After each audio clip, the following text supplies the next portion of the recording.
Ryan, you already opened it. Sorry. What's How up? you feeling? I'm good. I got my filter booth. My fiance and I go. No, they won't let you look at those. And we don't have any caps. So, What's your name? Buford. I don't know. I've been telling him that he supposed to bring them to me. Mm-hmm. I can't get in touch with him. I don't know if he fell asleep. My fiance fell asleep Mm-hmm. or what. Yeah. They're not gonna let you work without them. It's not my choice. That's one of their hard rules. It's especially because a lot of times the plant owner comes in the middle of the night. Mm-hmm. If he catches the supervisor's letting somebody work without them, I've seen them get walked right out. A supervisor get fired for it. So. What should I do? Should I come back or? I mean, yeah. I mean, you may be a little bit late, but at least you'll make it. Okay. Yep. All right. Thank you. Yep.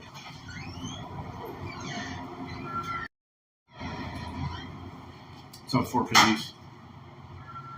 Good to see you, brother.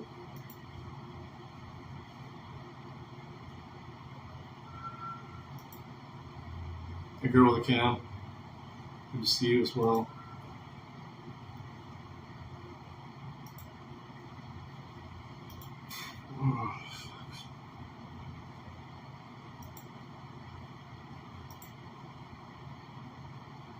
Is it a cactus? Yeah.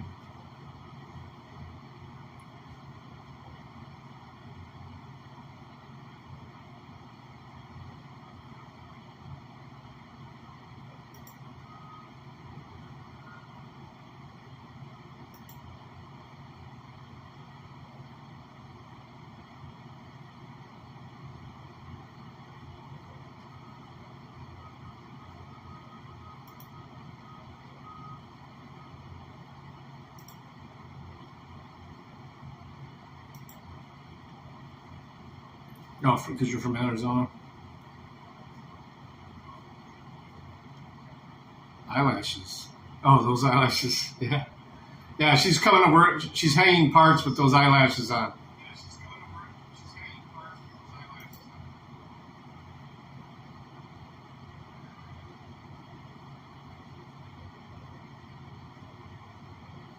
Hey, Greg.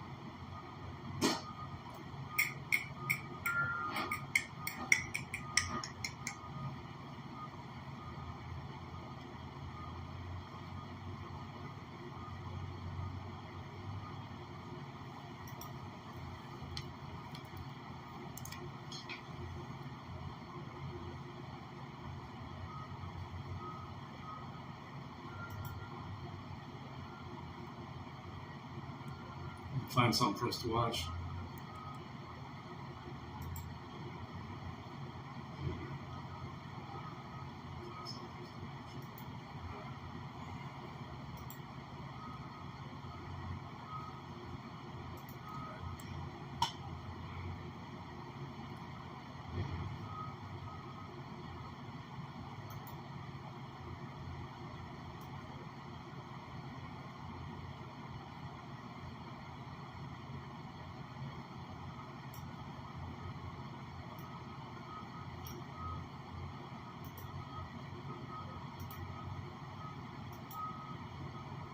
Hey, Dirty.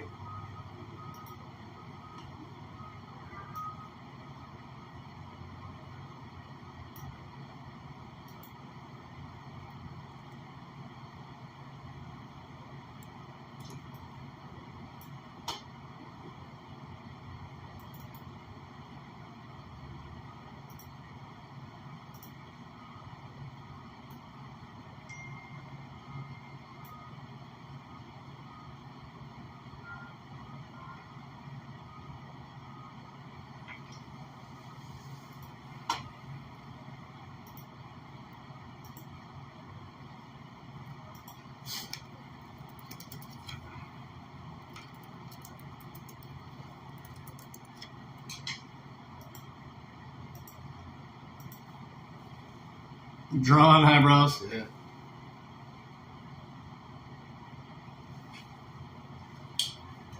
I hear people like get them tattooed on too.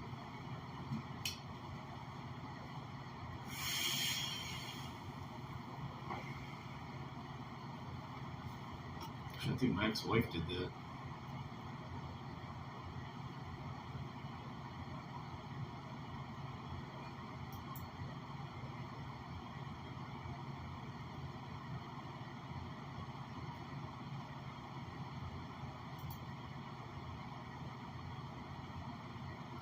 A Middle Eastern thing?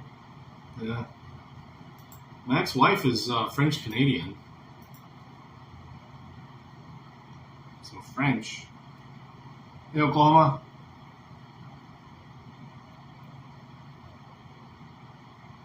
She never did it.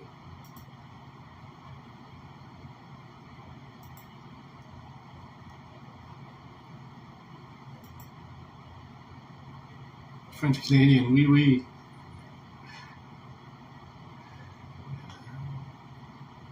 It's my baby mama, though. That's what it is. Shit. Can't even do any onboarding? I have everything out of sort here.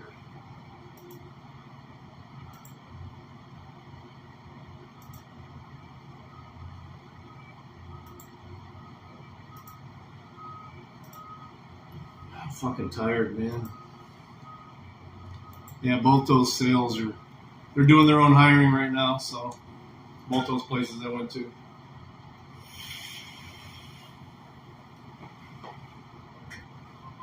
They pretended to be interested, but you can tell.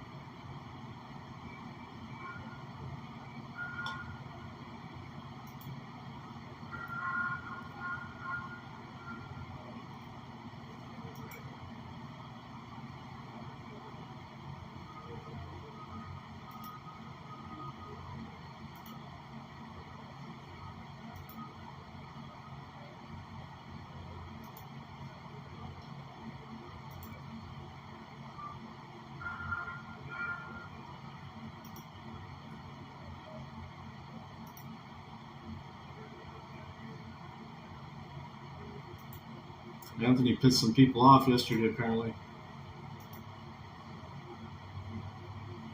Like I said, I like Anthony because he's real, but some of these motherfuckers can't handle real. They get all butthurt.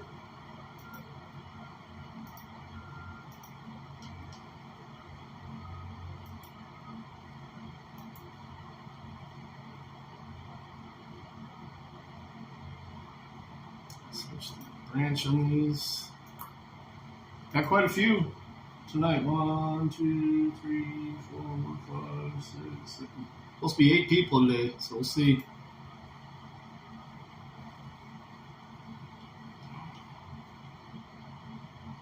Gumby. Dude, Gumby called the fucking office, and poor Heather at our recruiting office calls me. She's like, dude, what is up with this guy? I'm like, yeah, I have no idea, man. And I had that girl that the meth head from the other day call and say that she's suing us because we won't let her come back until her drug test comes back. But she said she did a drug test when she went, but then when she went for her follow-up, they tried to make her do another one, and she refused it. So we had to say, so sorry.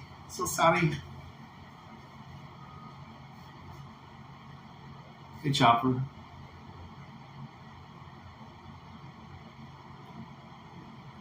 Yeah, sue your job. That'll get you back in here.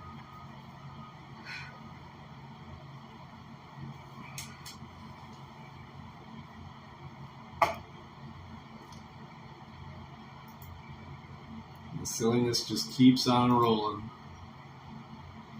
Told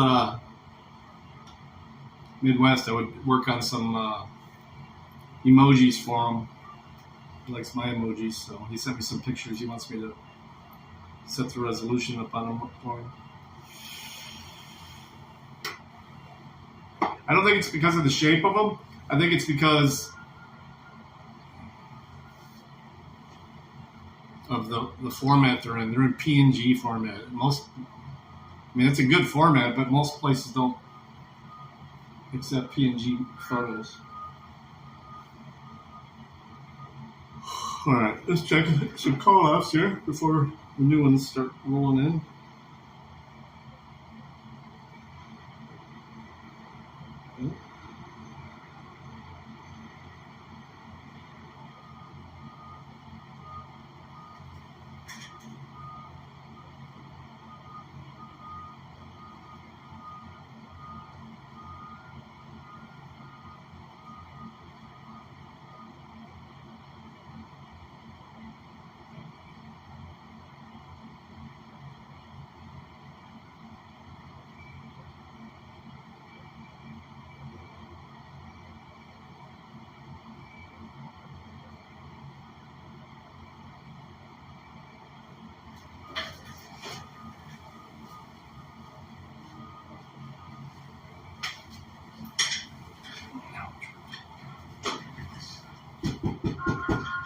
Come in!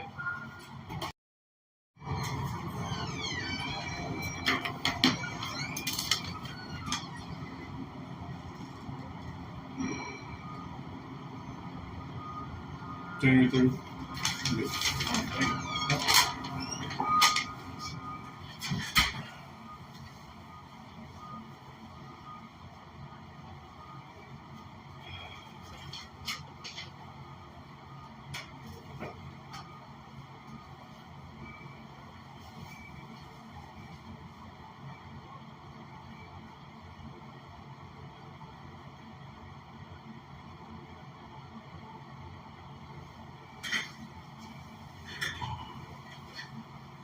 Anna! So I don't know.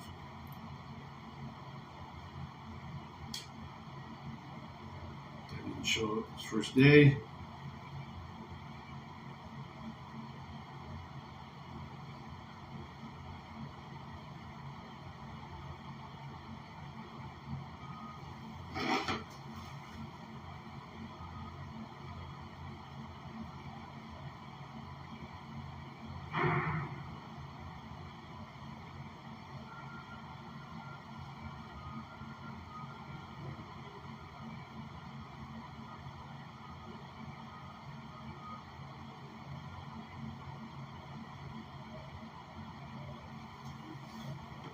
Still.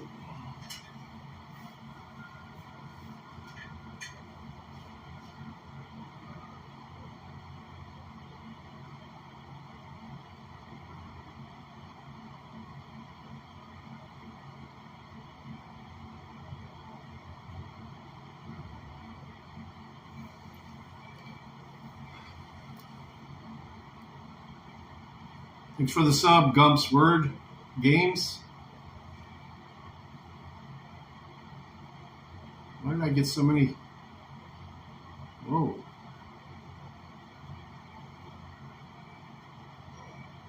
Let me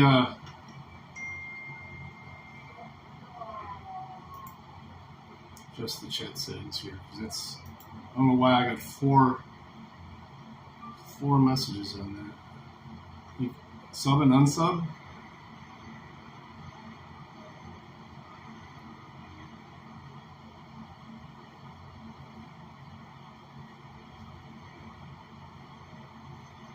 It's weird.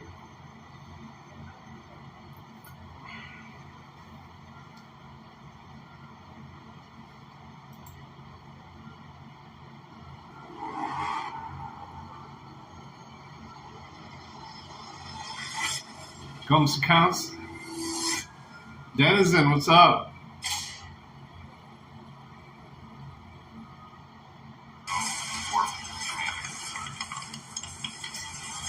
Here in Marion?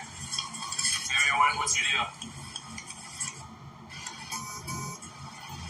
Hey, I'm talking to you. Get away from my my traffic stop. Get back in your car or you're going to get a charge of interference. Get in your car or you're going to be arrested for interference. Get out of your car, man. You're under arrest. Under arrest.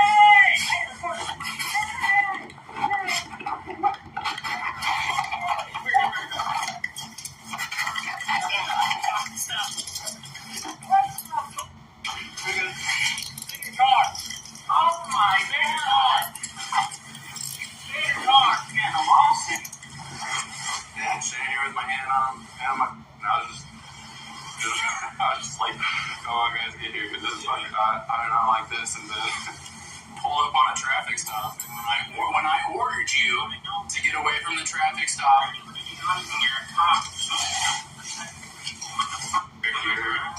You're gonna wind up in jail a lot more often with that attitude. If you forget your name. So you know what's going to happen? We're going to fingerprint you anyway. We're going to see your friends and we're going to find out how. You don't come back with anybody. You're going to stay here until you get what's your name. So I'll bring your face inside the story. If he's You're interneting. Well, I need to run it back before I ask him. Arrest this one, right? No, he's under arrest. He shut the door. It's referring. You're interfering. Alright, hey Casey, would you step out and talk to us here for a second? No? Okay. And I need him to go. No.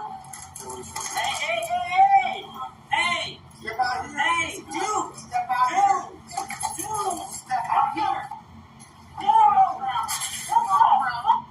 Hey, you're under arrest. Now get on the... What's going on? Get on the ground. Get on the ground. What's going on? You're under arrest. For what? For harassment. Harassment on what? City Hall over here. What's the U.S. Marshal? I told everybody. That's brilliant. Those from the City Hall. You've been warned not to harass. Dude, that was a year ago. So still harassment.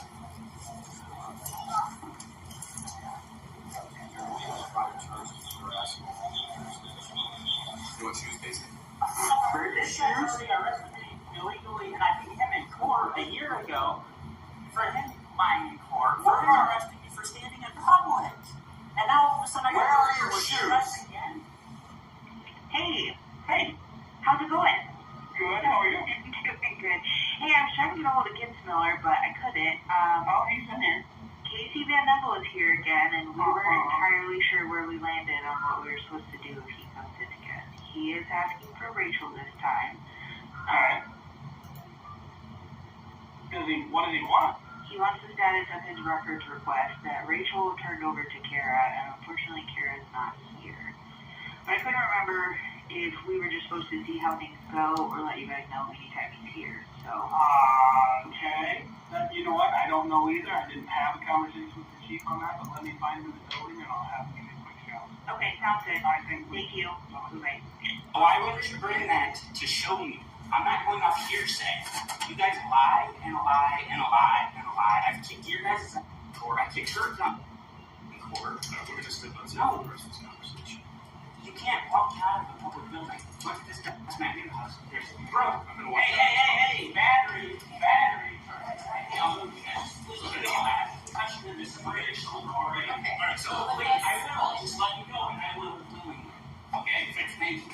Yes, please. Sorry. I'm just nervous when you guys start cracking. Because that is a battery. You understand that, right?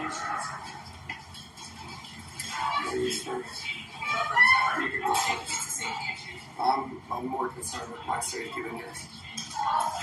Kara's the city attorney, and she's the one that has she's the one that decides what we can give out and what we can't give out. Because there's some stuff that we can give you, and there's some stuff that we can't give you. You can't take nothing in the court without showing me. That's illegal. Anything they have, I get to see before we even step into the courtroom. We're not here to discuss that part. I'm not either. So I'll follow up on your FOIA request for that phone call, okay? How are you in here? I'm not just looking. Like, you don't even know what I'm talking about. What phone call or anything. You just make that comment. You just told me that it's the phone call you wanted to know. What day, what time, you don't know anything. You're not going to go look into that. I had to tell you a day and a time and what to actually look up. You just told me. You've already twisted your words multiple times. We've been cutting in here with just a week. One thing you tell me. Okay, so what's the date? What's the date and the time? What's the date and the time of the phone call that you want? We can just move past this and we can get right to the date and the time of the call that you're looking for. See, there's 4 officers on call. Right there, you've already contradicted yourself. Can you put in a harassment call at City Hall? And then she's being harassed by someone last name of Neville. I'm not sure exactly. I think it's Casey. Is this on citizen people? Yeah, that Casey. Oh, great. Van Neville or whatever the heck his name is. Yeah, and it's this, I think. On a freedom of information access, then you tell us what you want. We'll get with the city attorney. The city attorney decides what we can give you and what we can't, and then you have to pay for it. That's the whole argument here. You can't do that. It's not. Then sue us. Then sue us. It is Okay? not up to anybody but the Supreme Court. There's some information that's not considered public information. This is over a harassment charge. Any information. Any. It's not like I'm trying to cover up. Wait, let me run a scenario. Hey, I listen to Marion Police Department. Okay, this is Rachel with Marion City Hall. Casey Van Neville is here in the atrium. He's asking for a councilwoman Atkins contact information, so we're going to give that to him. I think he's recording the interaction. He's up. Okay. Is that City Hall you said? What's that? This is at City Hall you said, correct? Yes, he's standing in the atrium right now recording. I'm in the DMA's office, so. Okay. Is he trespassed for the property? Yes, because I think there is a current harassment charge. Okay. Just 1 second. Okay, let me just go. There's on the way, but be on the phone with me.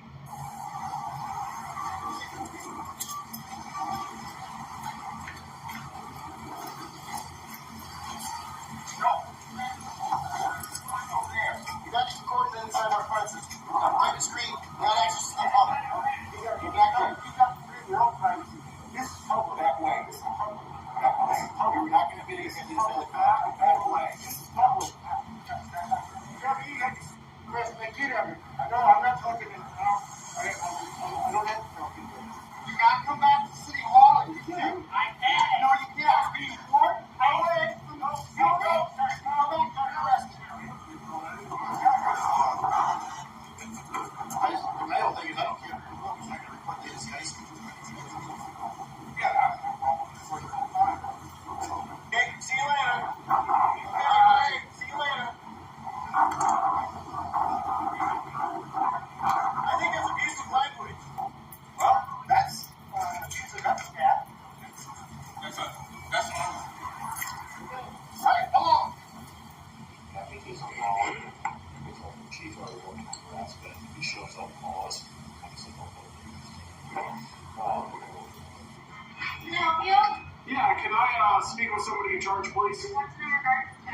Ma'am, you know what it's in regards to. What's it in regards to? I don't know what it's in regards to. You know who I am. You know why I'm here. Okay, so what do you need to talk to someone about? I'm not going to have the same conversation over and over every time. Answer the question and you can't talk to anyone. Okay, you guys are failing to answer your phones and return phone calls. That's what I need to talk to somebody about. Okay, is dispatch or what are you talking about? Ma'am, I have a recording right here on my laptop. Okay, that's fine. Are you talking about dispatch or? It's all in my records. They do not return phone calls, and I'd like to speak with somebody that's a supervisor to correct this wrong. Okay, records is it here right now? I've heard that. I've been that day after day, ma'am. It's the same shit every day. Okay, I don't know if I have anyone here to talk to you. You have no supervisor on duty. I said I can check. Yeah, and they always got to sit here and answer questions. And they know who I am. They know why I'm here. I mean, I know for a fact that Ruger's window is always open. As soon as they see me walking up on the cameras, they close it down. And the reason why I know this is because they used to do that to Casey. I'd come in here, sit down, see the records window open, and then as soon as Casey walks up, they would shut the records window, or even sometimes they would even lock the doors over here as soon as Casey comes up, and I'd have to come over here and open these doors just to let him in.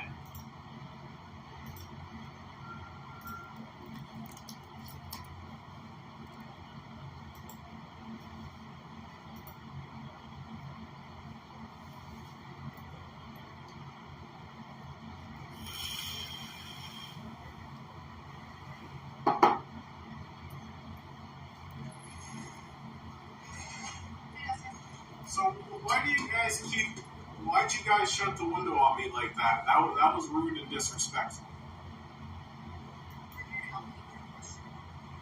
Well, this isn't the first time you guys have shut the window on me, and you've shut the window on other people. That's rude and that's disrespectful, and that's why certain people have the attitude with you guys that they do.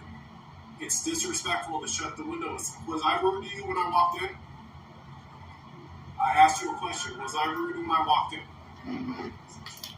Okay, well, you need to treat people with respect.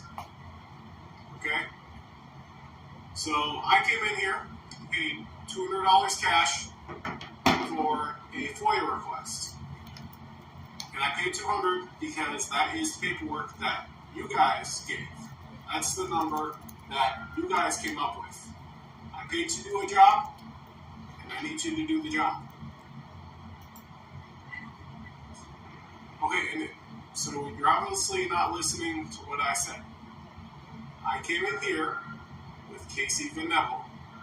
It's going to be under his name, but I came in here and paid my money for it in cash. Yeah. Yeah, and he got a letter saying that now you guys want $800 when that's bullshit. You wanted $200, you got your $200. If you wanted $800, you should have put $800 in the first letter. That's not what it said on the paperwork. Okay, so I just got some body cams from the Lynn County Sheriff's Department. They're $35. I got some body cams from Cedar Rapids Police Department. They're $90. I'm not paying you $800, okay? I'm not stupid. Chief is aware of it. Your license plate issue is a moot point. We're done. What else do you want to talk about? What else do you need from the police department? I came here with an appointment today, sir. And you're done. You need police to come down.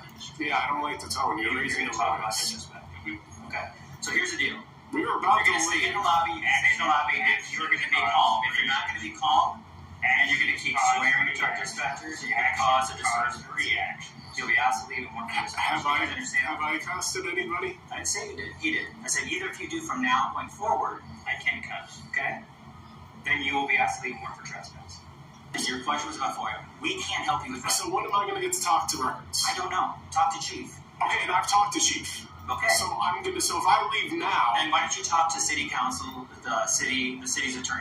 I've tried. I've trespassed from that building, and I asked Chief why am I trespassed, and he couldn't give me an answer. Then call in. So basically, by you guys want me to leave, and I get it. But the problem is that I'm going to have to come back to figure out. No, you don't. You can make a phone call. I also had Monica, who was also married to Miles Milo. Her last name it's also Milo, so her and the Lynn County Sheriff, Milo Miles, are married. Hello, Monica. I was told you weren't available earlier.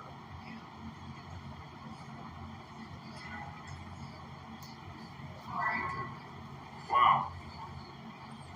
There she is, ladies and gentlemen. So she is also married to the Lynn County deputy that assaulted Dan.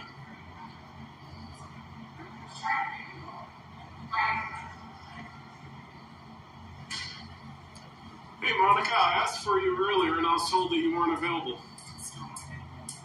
You're not available because I just got to submit a piece of paper, but you can go over there and chit-chat all day. Chit-chat? Yeah. Wow. I mean, is that just not disrespectful, guys? All I'm trying to do is just submit a piece of paper to Mr. Decker. And she is his boss and could accept it. Is Sheila Wilson available? Is Bonnie available? I'm asking, is Bonnie available? I'm asking to speak to Bonnie. Thank you. Oh, here's Bonnie. This is her now. How are you? I'm a little doing okay. How are you? I'm I understand that, and she is in the middle of working on things for murder trial. What can I help you with? This is not a message from anybody. This is something I saw my own two eyes in the courtroom. Okay. The judge has ordered you to produce the statement. Okay. The judge. Okay. On which case? You know what case I'm talking about. There's multiple cases pending, correct? You know what case I'm talking There about. are multiple cases What pending. I can't understand is that you're not doing your job. Okay.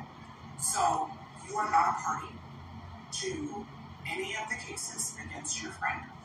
Therefore, we have no obligation to speak with you regarding those. Okay, but I'm a taxpayer. I pay you a salary, and I can't understand why I'm paying you to do a job and you're not doing your job. That's what I want to understand.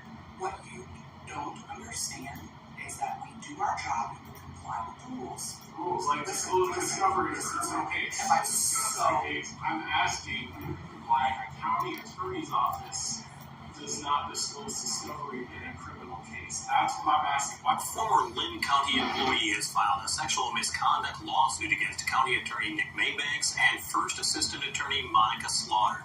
The lawsuit claims Slaughter exposed herself, plus inappropriately touched, made sexual comments, and assaulted the employee. It says the employee reported their concerns to Maybanks and Human Resources, but was still forced to work under Slaughter.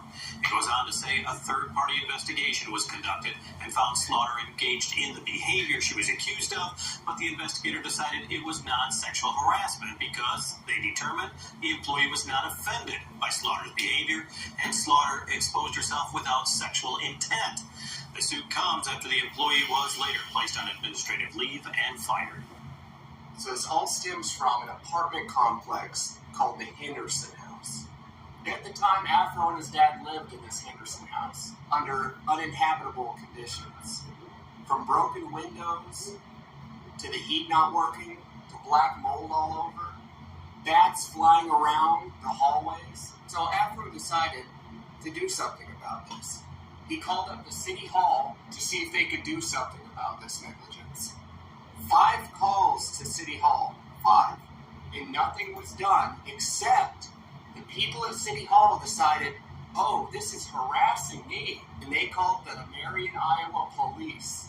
And this is where it all stems from. And ever since that day that he reported,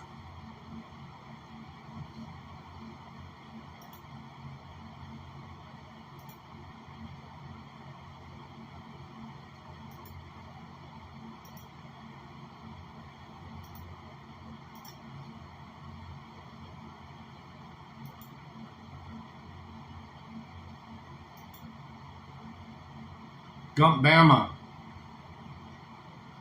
Who are you? Gamer Gump. Just fucking commented on a ton of my shit. Gump's World Games.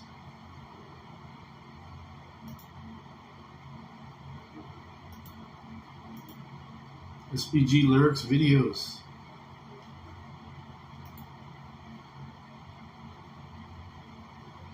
Oh, South Bama Gump.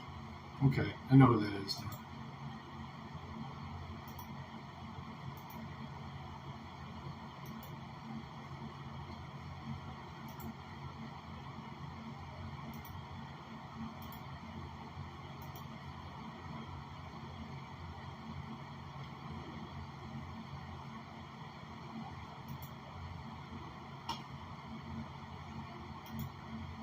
Why did James Madison's video get taken down? Hey, I'm in charge. I just can't believe it. Like the judge said, you should produce it. I just watch it with my own 2 eyes. So, yeah, just. Oh, here's mine. She's kind of intimidating. Aren't you? Because this shit is really. You can't do it in person. I found it in 2017. It had been there for a while. Those are the main wires that come in the building, like the big zero-reach ones. And there's just a despicable amount of tape all over. Why would everybody leave? It Doesn't look like everybody left. A couple people did. I mean, people popped. What? I don't understand this. Electrical issues in the What's building. going on? You can see on the top right-hand corner, there's exposed copper wires next to tape wires. There's no reason why a rental property should have exposed wires without at least having tape over them. That's excessive amount of tape inside the fuse box. I had to open up that fuse box. What are we listening to? It's sorry, Denizen. This is that right there is a circuit breaker inside of a kitchen. members only view. I think it's live now on public from Flex Your Freedoms about which is dangerous. Afro Man, More likely this situation. in a pool of water. That right there is a hole, and in that hole above there is a leaking water pipe on top of a circuit breaker. Now that right there, this is where it gets really corrupt. That is the City of Marion inspector. So they're going to say, like, we didn't know this is going down. They know this is going down. And that circuit breaker also is wired to multiple different units. So even if you don't rent that unit out anymore, there's still other units that girl in the cams here. have to use that breaker, which trips continuously, if you're wondering. The City of Marion and did you get my number from this stuff. Since we Chopper? took those pictures and went to court, they added a deadbolt, they added a door, and they put that Chopper, on you there. They can give them my extreme number if you lengths want. to make it impossible or extremely difficult to find these violations. That's another lock they put on a Not circuit sure what's breaker, going on. which, by the way, trips continuously, as the rest of them do, due to the wires coming in the building. They even trespassed a tenant that lives in the building. Like, he went there over an eviction case, and he used a defense in court of retaliation, and they trespassed him from his own circuit breaker just so that he can't take more incriminating pictures. That's an email to Lynn County back from, I think, 2020 or 2021. That is actually a low-income veteran that sent that email. That's just one of very many emails that have been sent about this issue. There's a couple more. And then this is the man. Is there any games set up? His No. name is Todd Lee Chambers. Now, if you look at his work history, he is not only set one up if you the owner want. of this building, he was the property manager for 28 years. Yeah, he hasn't. Chambers Property He Manager. hasn't. I haven't So seen he it yet. owned and managed this building No, for he hasn't 28 yet. years. So there's no way he can say he didn't know. And the biggest problem is that I ain't he is heard the from owner Chopper in of 2 days. He sent me a Inspections, which funny-ass Trump right video. now inspects properties in the Lynn County area. So the idea that this man did not know about what's going on, it's impossible. And I'd also like to talk about the man by the name of David Gregory, who lived in this building for 28 years. The landlord never changed the carpet, never cleaned the carpet, and this guy got bed bugs, and the landlord refused to fix it. And then after that, David Gregory put a note on the main door to the building that everybody sees as they come and go, saying this unit needs to be sprayed. Well, rather than spray it, the landlord, Todd Chambers, gave him a 30-day notice to move out after he'd been there for 28 years, and through the bed bugs, not being able to sleep, and all the problems, he committed suicide inside his place. He blew his brains out in the closet. And, I firsthand saw what he was living through and what he was dealing with. And, the idea that Todd Chambers, the owner of the building, the guy that presently runs a building inspection business, and that ran it Chopper is for cool. Did you want me to set up a game? I mean, he had to know this was What time? going down. There's no possible way that this is a mistake. This is a willful and deliberate slumlord that needs to be held accountable. Thank you for your time today, guys. Lynn County, Iowa, land of the corrupt, home of the tyrant. Afro reached out to me about a year and a half, 2 years ago, telling me about all the crazy shit that's been happening to him. And went to his house, and he showed me everything. I didn't quite understand how deep-rooted this corruption was. Remember their faces, remember their names. These are all of them. There is no justice in Lynn County, Iowa. I'll have all the contact information. And remember, it's up to you to make your voices heard. Currently, Casey's locked up. They gave him 30 days in jail for supposed harassment. The same woman that said that he was harassing, well, she just got in trouble for saying the exact same things that she complained Casey called her fellow employees. These same exact names. And she committed sexual harassment. But yet Casey's the criminal here? But yet these cops without warrants aren't the criminal? Remember, people, it's up to you to make change. I'll have all the contact information in the description and comment section. Make your voices heard. These traitors need to get called out in public. These traitors need to have their neighbors and family know what scum they are. All right, game's up. Don't forget these faces or names. He said for 10 o'clock Eastern time.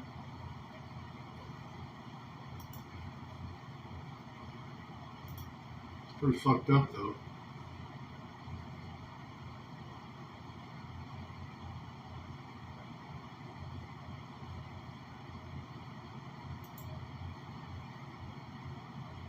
Welcome once again to Late It's an hour late, Reg, too. It's on regular play, A so. lot of people sent me this story. And the question always is, what if you weren't drunk and they arrested you for it anyway? Would there be ramifications? And the answer to that, of course, is yes, because they got to spray you from Business Insider. Colorado man's getting $400,000 after being arrested for a DUI, even though he passed breath and blood tests. The guy had a 0.0, as they say. Matthew Lowe, Quan Wei, and Kevin Tan wrote this. A man in Colorado is about to get $400,000 in settlement with city authorities after being arrested for a DUI, despite passing a breath and blood test. The man is a general contractor and a pilot. New employee? He's to be awarded $400,000 from the city of Buffalo to resolve federal lawsuit filed against the city and its officer in 2022. And that's his lawyer speaking on Monday. Some people say Steve White. Oh, is it your first day? Pilots. Does that matter? Okay, I'll Yes, check it you does. next. And You've it's been here a pilots in while. the audience, and I understand that pilots are held to even higher standards Rose, good to meet you. when it comes to flying and alcohol. Now, the man was not flying here, but I believe because of that, pilots are simply more aware of the fact of whether or not they are drinking and whether they're drinking too much. So his complaint alleged he was arrested in January 2020 while driving home after dinner party.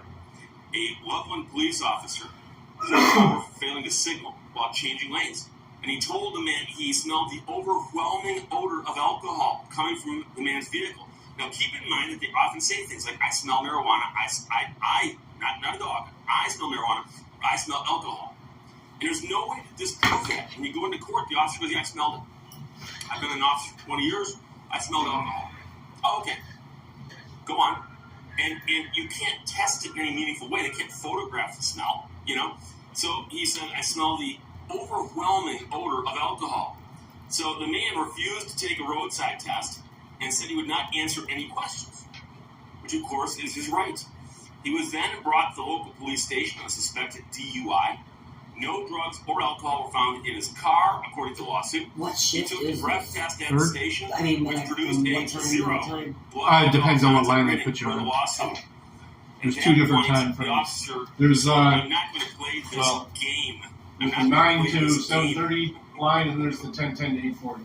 To which the man Just responded, depends on their "Again, needs. this is my I freedom we're worked talking here about." before, Mm-hmm. Police then told and him to take a blood I test can't do But you did. the when they and put came the back raw part negative on for all. because that whatever they're dipped in or they're wet with, it made my skin break out.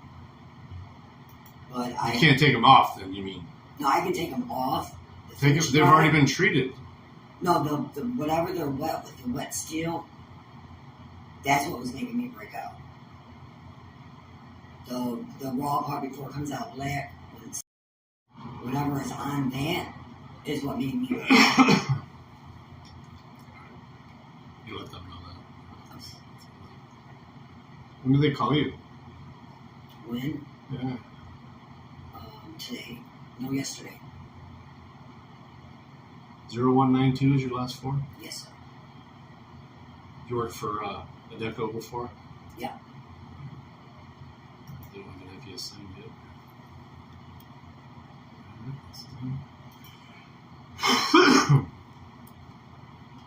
You go, your onboarding stuff. The what? I'm just checking. Oh. I didn't quite finish all your paperwork.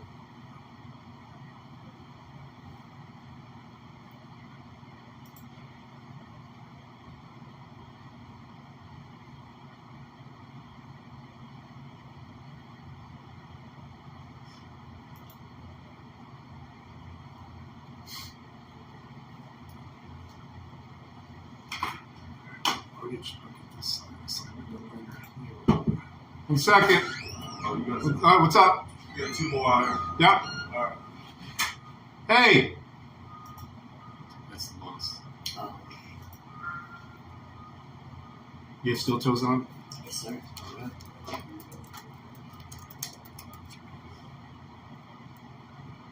Should be reported ready to work. And higher. Let's get you some gloves and some. Those are steel toes? Yeah. Okay.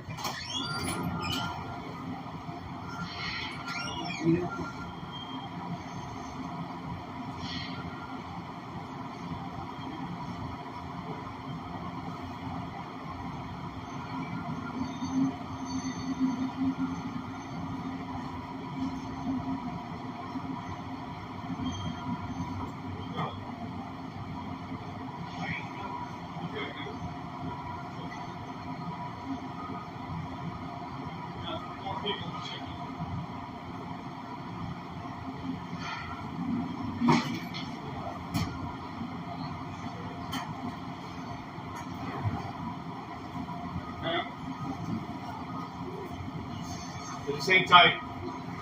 Hi. Alright. Got your shoes? Yes. Alright. Sweet. What's your name? Brianne Buford.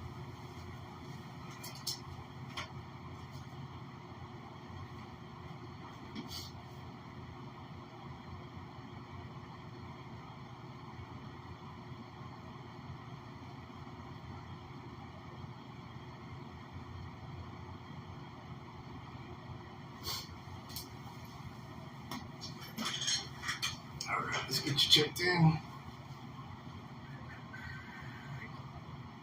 Do we work tomorrow? You'll have to ask them. Oh. They do the schedule.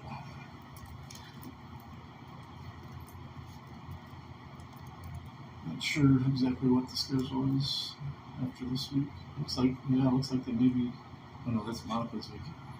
How is she in here today if she's on vacation? Girl works too hard.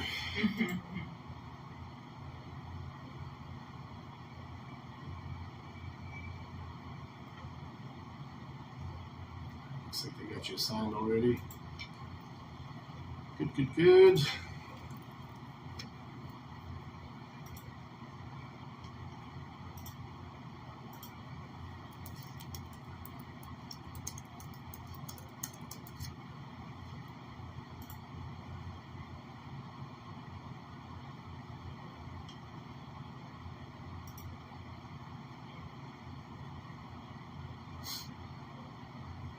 You're using a pay card?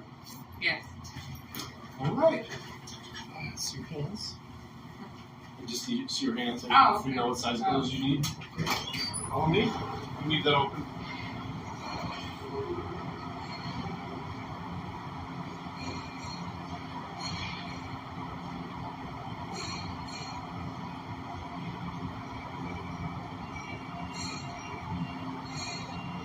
It's got a sensor. All these machines should have that.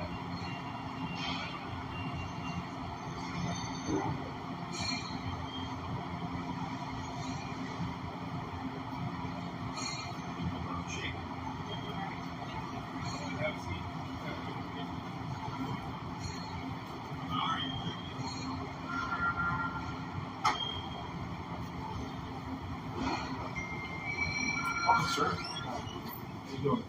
Okay. Warm. Hey. Good to meet you. Nice to meet you. All right, let's switch you down.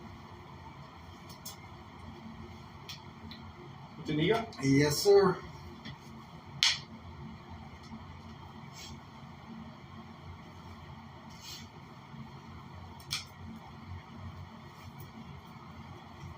You worked here before?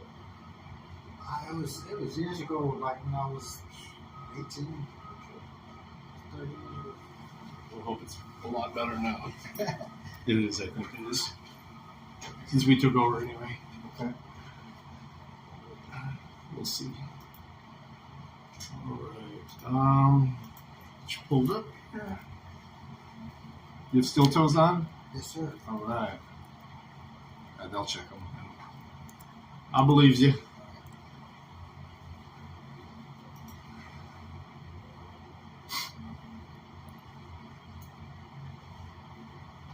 What time do you guys get off? It depends on which line they put you on. If you go to the end line, that's like 7:30 or something like that. The other one's like 8:40. Okay, yeah. They're 10-hour shifts. Yeah, I just had my ride. Oh, yeah, I get you. I get you. I told her, I was like, it's supposed to be 10 hours. So I was like, I'll call them. Latest will be 8:40. Yeah, that's cool. I just wanted, because my phone don't work. I was hoping that, like, if it is later than 7:30. Well, you know, she told me to call her anyway. Okay, then you can buy here and we can use the phone in here too if you need to. Actually, I take that back. I'll be gone at 10:30 tonight.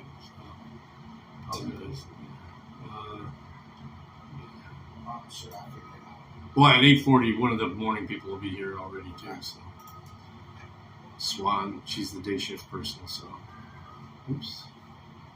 Mute. Oh, check it. There we go. Recorded, ready to work.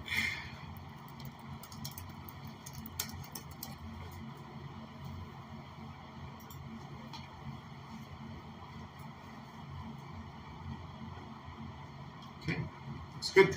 This your hands. Large gloves.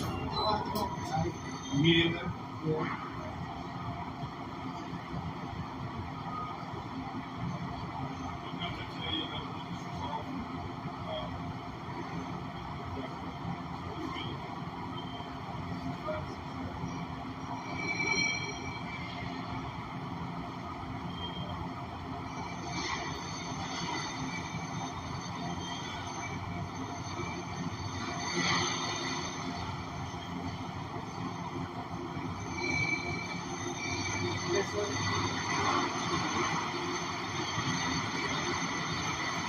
How you doing? What's going? Lauren. Elijah. You look familiar to me. Yeah, I've been here like 8 months ago. Okay. And I went back to California, Pennsylvania to move out my apartment and all that, and that's when I transferred over to UT for this fall semester. They called you to come in tonight? Yesterday, it got cold. Oh, yes, right. You were. I got you. Yeah, she gave me the sheets. And I remember you. Remember your text. Oh, that was you. Yep, that was me that replied. And she said I have to refer to you. Okay. Yeah. And real quick, there you go. What's your last four? 3697.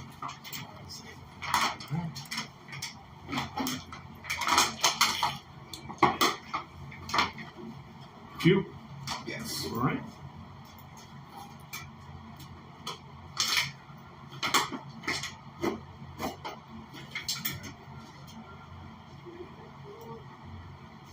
It's the end of the semester now, so What are you studying, man?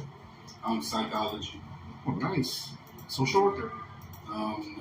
No? Still undecided. You I'm boots going to on? go for my PhD. Okay, congrats, man. No, I said I want to. No. Congrats for aspiring to that. A lot of people don't. I'm not about to just settle for a bachelor's. Okay. My plans is to go. Just checking to make sure you had boots on. Yeah. Reported ready to work. I just have to note. So plan to graduate after that. So. Okay. Where are you going to school? Now, anyway. Now? Yeah.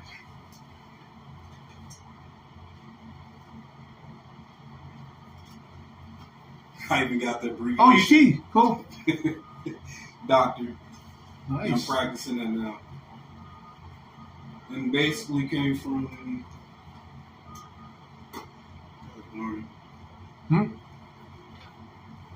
Came from here.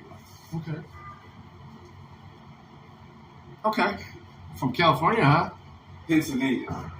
Oh, Kelly, you in Pennsylvania? Mm-hmm. Really? I moved from that area. What part of PA? This is 58 minutes from Pittsburgh. Okay.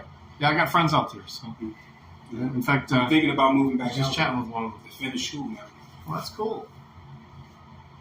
Plus, that area was more comfortable, and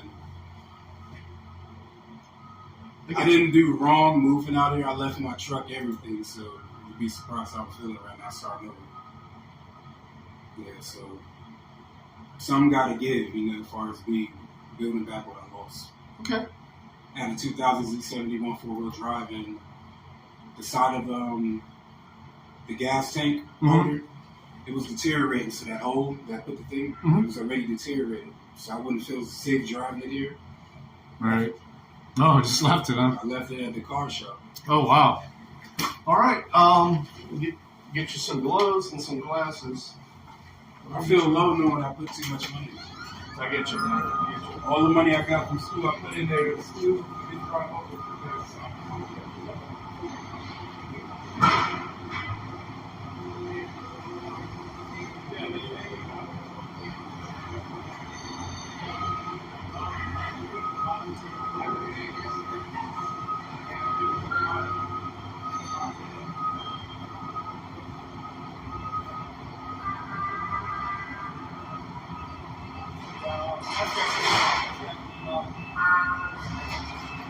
I don't know what they do.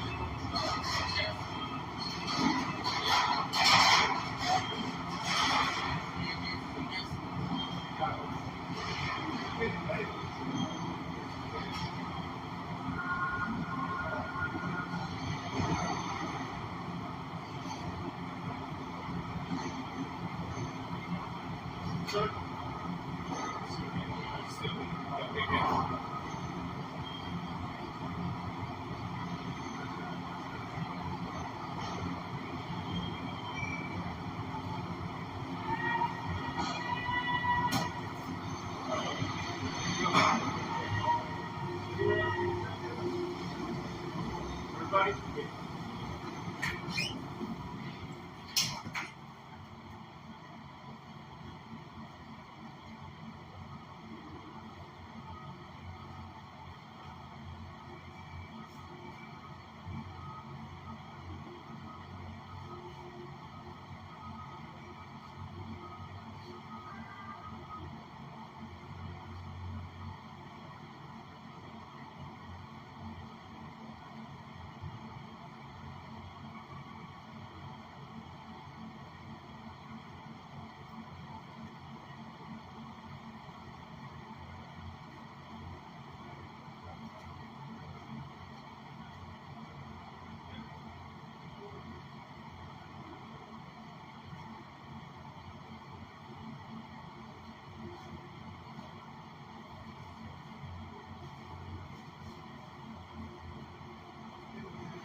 I was at the other end.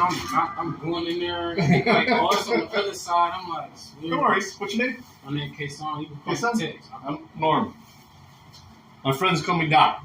All right. Doc. Yep. Kason Ratcliffe? Yes, sir. Tex? Yep. From Texas? No, my dad named Tex. They call my dad Tex. Okay. Well, I got the Tex. same name as my dad, too. Yeah.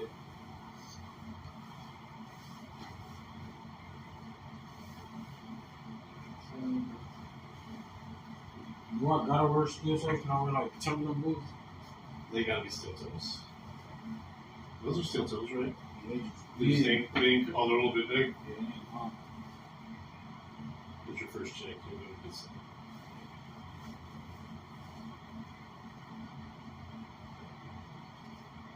You would think Timberlands should be good enough.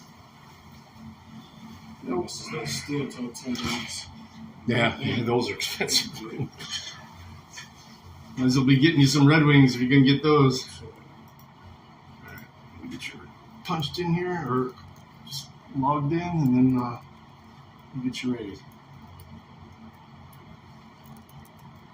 You worked here before? No. Well, welcome. 4562 is your last one. Okay.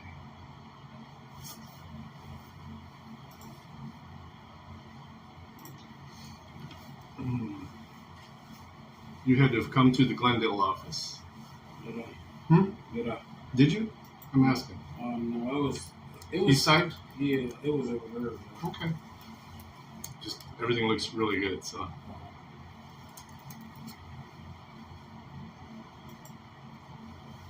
Let me make sure you got something set up for your pay. And, Toledo Metro Federal Credit Union. Okay. Savings account? Yeah, savings account. All right. Okay, just gotta see your hands. See how big, close, and large. Okay. Pardon me.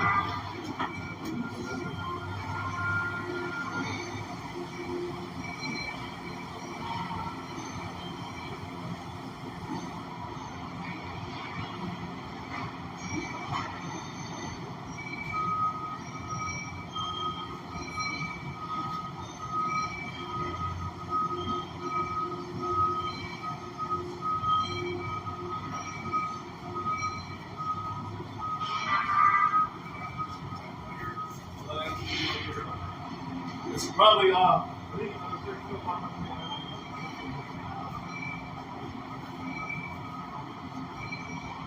else checked in.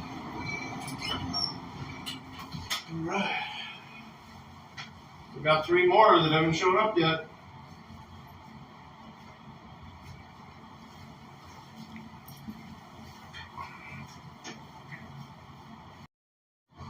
What the fuck?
Taiwan.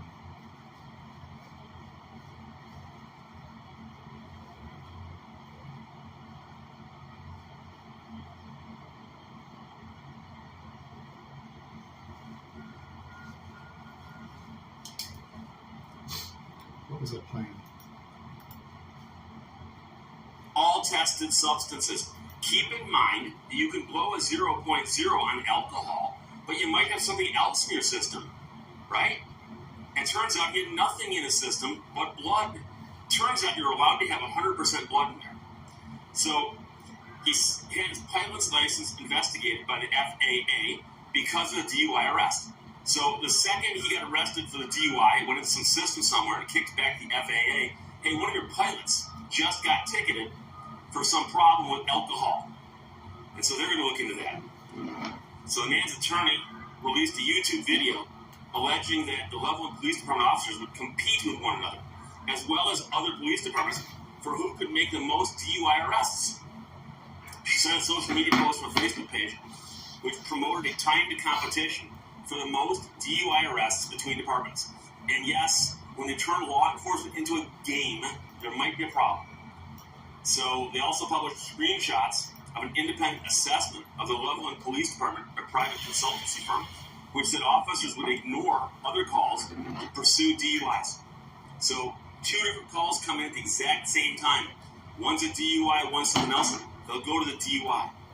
So they said policing is not a game. DUI enforcement should never be a competition. That's the attorney speaking. There are innocent people's lives and jobs at stake. Meanwhile, the Loveland police chief and the officer who wrote the ticket are no longer serving in the department. A representative of the city of Loveland told Business Insider that there was no admission of liability on the part of the city or its officers related to the settlement, but they are cutting a check for $400,000. And I always loved it. We did nothing wrong but was throw money at this person. Meanwhile, no disciplinary action was taken against the officer because he tendered his resignation before the internal affairs investigation was completed and while this lawsuit is still pending. We've talked about that before. Police officer does something bad on the job. They start getting investigated, or they're about to get investigated, and they resign. They go, you can't investigate me. I don't want to work for you. And then, of course, they go down the road and work at the next police department. There's this game of musical chairs like that. So, meanwhile, the same man says he's subjected to another wrongful DUI in Fort Collins, a nearby neighboring city to Loveland.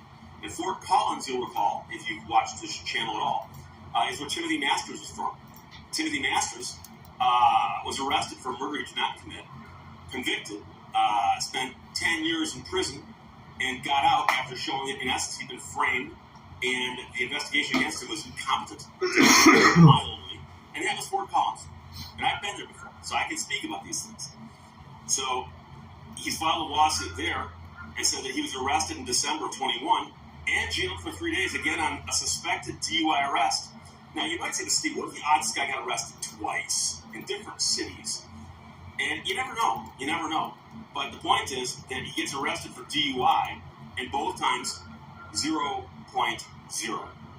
In the meantime, the man had a child abuse report filed against him by an officer because his 15-year-old son was in the car on one of these occasions. And also, he was prohibited by a judge from driving anyone under 18 for the time period while all this was going on, according to the lawsuit. So bogus charges are filed against you. And, your kid was in the car, that's bad. And we're going to also limit your ability to drive until we get those blood results back. When the negative results came back several weeks later, the case was dismissed. It also accuses the Fort Collins Police Department of fomenting a culture of competing for DUI arrests. The man himself said, it's just striking. It was me twice. I'm surprised it happened to more people twice. All they care about was one notch in their belt, and I just happened to drive by twice. Meanwhile, Fort Collins Chief of Police told Business Insider that his department would not comment on ongoing lawsuits, and also they won't comment on them when they're done either. And they'll just say that's no admission of liability. We don't speak on active or pending litigation. However, we are committed to a comprehensive and fair legal process. Yeah. And yet you jail somebody who blows a 0.0. Also, the context of other people here did not immediately respond to a request for comment.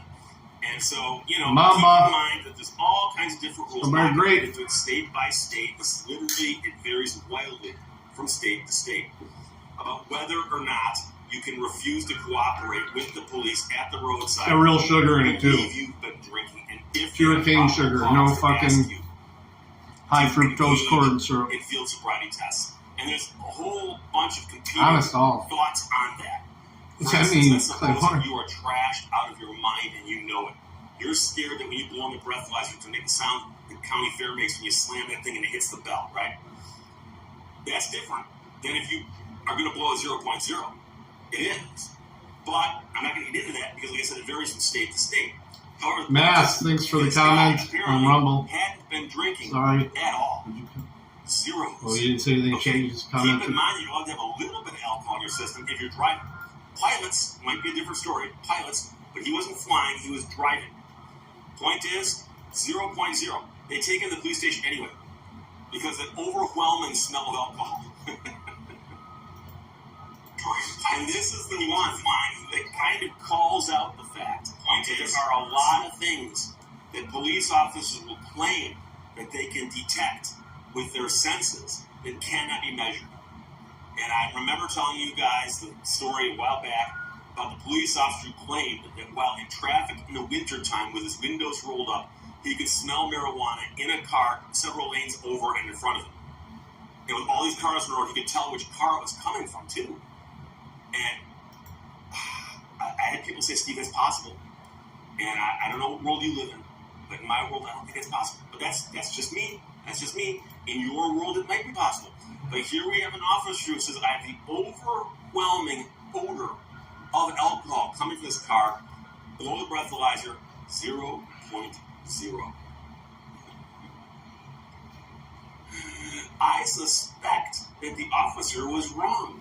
And some police officers actually play the odds. Sounds like it just a little because bit. certain nights of the week, certain time of day, a lot of people on the road are drunk. A lot of them are. A lot of them probably Brownie are. brittle. You know, so if you were to go to a college town, for instance, and stake out a bar and wait till about 1 o'clock in the morning on Saturday night into Sunday morning, it's 1 o'clock Sunday morning, people leaving the parking lot of that bar, there's a high probability they shoot fish in the barrel. Okay? So that doesn't take, like, psychic abilities or anything. That's just playing the odds.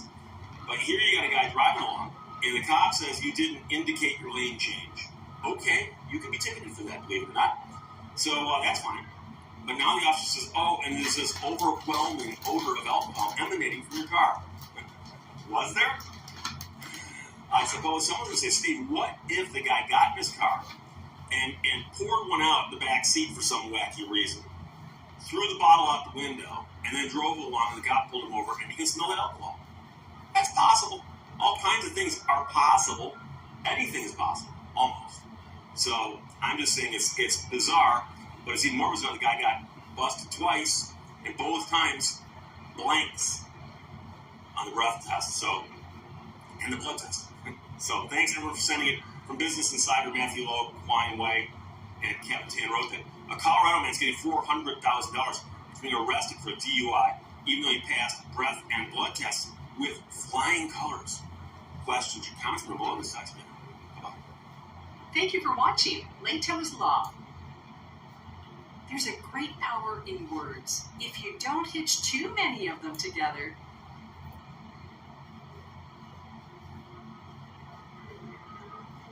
I haven't seen many of his videos lately. I keep missing Bob.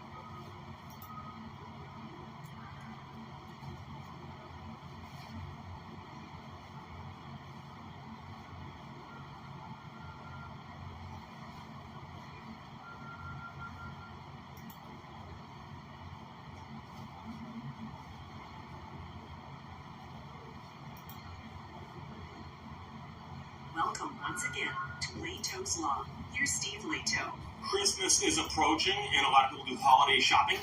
And I'm going to warn you right now, there's a new one here. And I've heard of this scam before, but the level it's happening at now is a deep concern. A deep concern. And I'll let you know, I actually sent a couple gift cards to a friend of mine recently. And the entire time before they arrived, I was concerned that something bad was going to happen. And this is what I was worried about. Not theft in the mail or anything like that. Holiday shoppers are warned of disturbing gift card scam likely padding Chinese bank accounts. So if you're going to get ripped off, it does add insult to injury if it's a Chinese bank account the money's going into. But the Sacramento County Sheriff's Office, Operation Bad Elf, netted 258 felony and misdemeanor arrests. David sent me a note, thank you very much, from Emma Colton from Fox Business. Sacramento County Sheriff's Office warning the public of a disturbing and very sophisticated gift card scam that has national and international implications. So here's the deal. The sheriff's office said this week it carried out a massive anti-retail theft operation at big box stores across the country, netting over 280 arrests in 7 days. Among those arrests was a Chinese national who was found in possession of thousands of Target and Apple gift cards. Now, here's the thing. If you're about a gift card, you go to a store and you go, I want to buy a gift card. So you get the card, and it's in a holder, and you take it up to the cashier, and you pay them the money they load onto the card. So the thinking is the card on the shelf has nothing on it. And so when it gets loaded, you send it to somebody, they can then scan it, and somehow the system and the internet, the tubes and the wires realize, oh, there's money being loaded on this card, we can now unload the money as being used.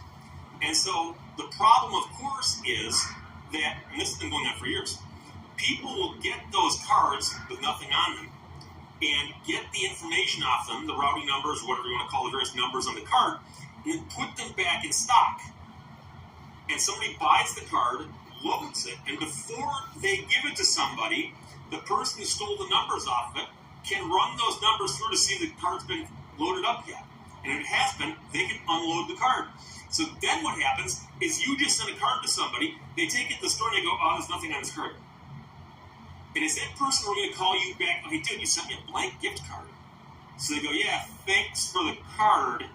So during our recent retail theft operation, Bad Elf, detectives observed an individual acting suspiciously near the gift cards in the payment aisle at a Sacramento Target.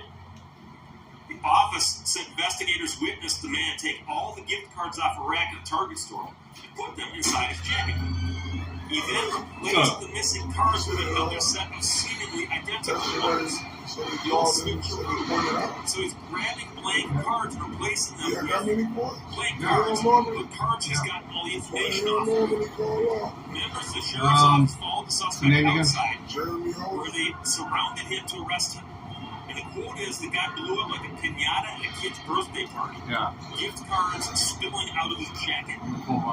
After the arrest, detectives made their way to his car and found thousands more of Apple and Target gift cards. So what I want to know is, has anybody yet got involved in those scams? They call you and go, look, you're about to be arrested because your social security number was involved in a fraud at the Mexican border. And you can pass for gift cards.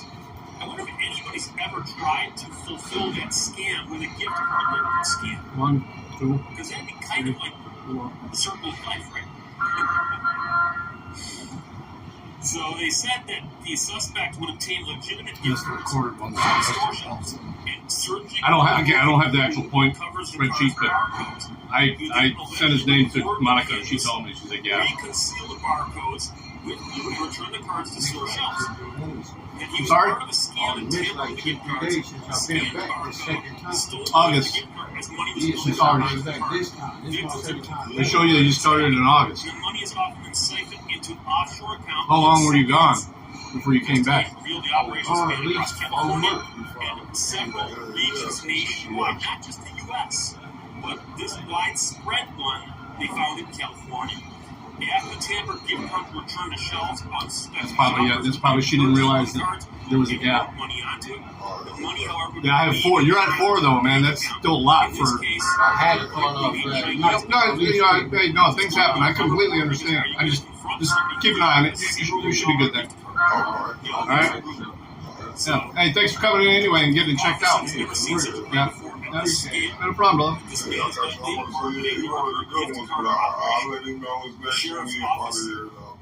Well, no, I mean 4. If he's really only at 4, he's got quite a few, but they've been coming down hard on the points.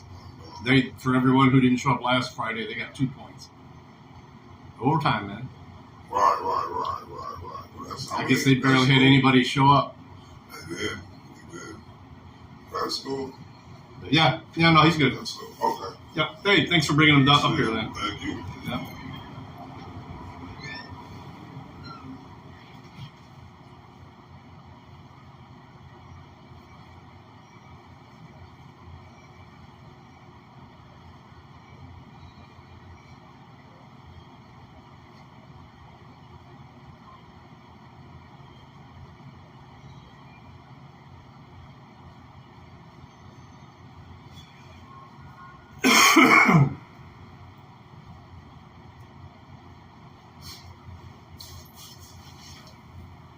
Right.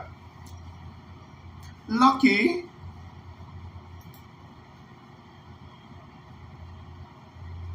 Lucky laptop, welcome. I just get an alert for it.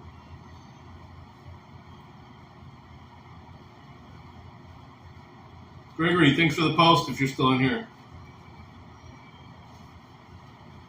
Oh wait, that's not for me. Why the fuck am I getting your posts?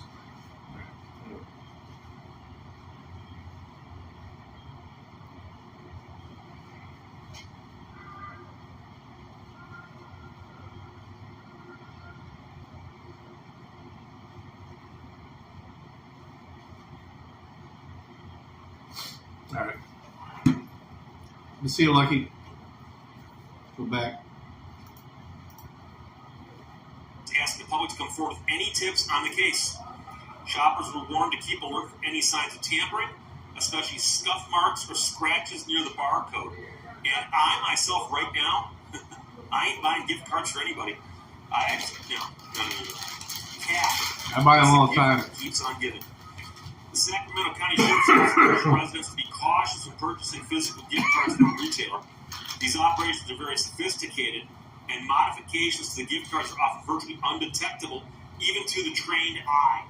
Detectives suspect this man has done it at many stores and are requiring the public's help to potentially link him to other crimes, so they are still investigating. Meanwhile, retail theft crimes in California continued rising in recent years.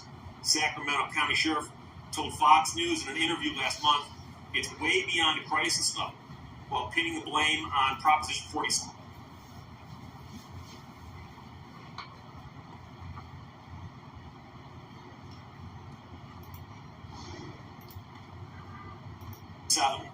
Which is a ballot initiative which lowered shoplifting charges for thefts of $950 or less from felonies to misdemeanors. And I'm not really sure how much that has to do with the initial gift card scam, but shoplifting, of course, is another story altogether.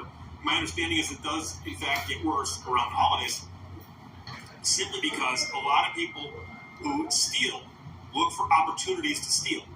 And so while there might be a lot of businesses hire holiday help, there are also a lot of businesses that are overwhelmed at the holidays. And so if you're looking to steal, you go into a busy store because it's easier to get away with it. That might be the thinking. And by the way, I had somebody yesterday, shame on you for telling people how to break the law. Shame on you. Because I'd explained how adverse possession works.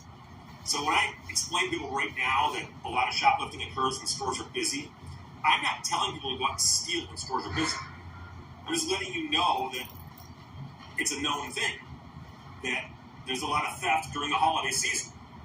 Partly it's because the stores are busy and they think they can get away with it. I'm not advising anyone to do it. Meanwhile, they're calling for a new ballot initiative to change California laws that would incentivize criminal behavior. Retailers need to step up and make safety in their stores a priority. And so they're hoping that they can get the retailers behind this. But the real story here is the gift card scam. And this could happen to you if you buy a gift card. So you buy the gift card, you take it up there, do what they do, they put the money on Andrew Vibes. card. By the time you make it to your car, that money could already be gone off that card. You would know. And let's face it, who checks the gift card before they give it to somebody? So let's suppose you buy the gift card. What happened to Freeman's video from earlier? You got a couple of weeks to Christmas, right? I didn't get a chance to see it till I got here, and it was taken down already. So those gift cards sitting there, and you're going to give it to somebody on Christmas Eve, Christmas Day, or New Year's Eve, whatever you celebrate, New Year's Day. Maybe you celebrate the Rose Bowl, like a religious holiday, I don't know. And you give it to somebody. And little do you know that 10 days earlier, that money all got drained off that card and dumped into an offshore account where it cannot be retrieved. And by the way, if you go back to the store and say this card's empty, they're going to go, got emptied after you put money in. How do we know you didn't do that? So in that way, it's a very, very difficult crime for them to trace. And so unless they can catch the people in the act with the thousands of cards in their possession, it's one of those things that's going to continue happening, unfortunately. Now, I remember hearing about this years ago. This is not new in that sense. But the scale of it, I believe, is new. So this crazy one, like I said, you want to be real careful about those gift cards. So David thanks for sending it from Fox Business. Emma Colton wrote it. Holiday holiday shoppers are warned of disturbing gift card scam, likely padding Chinese bank accounts around this holiday season. Questions or comments, put them below. Let's talk to you. Thank you for watching Lato's Law. I think people should be allowed to do anything they want. We haven't tried that for a while. Maybe this time it'll work.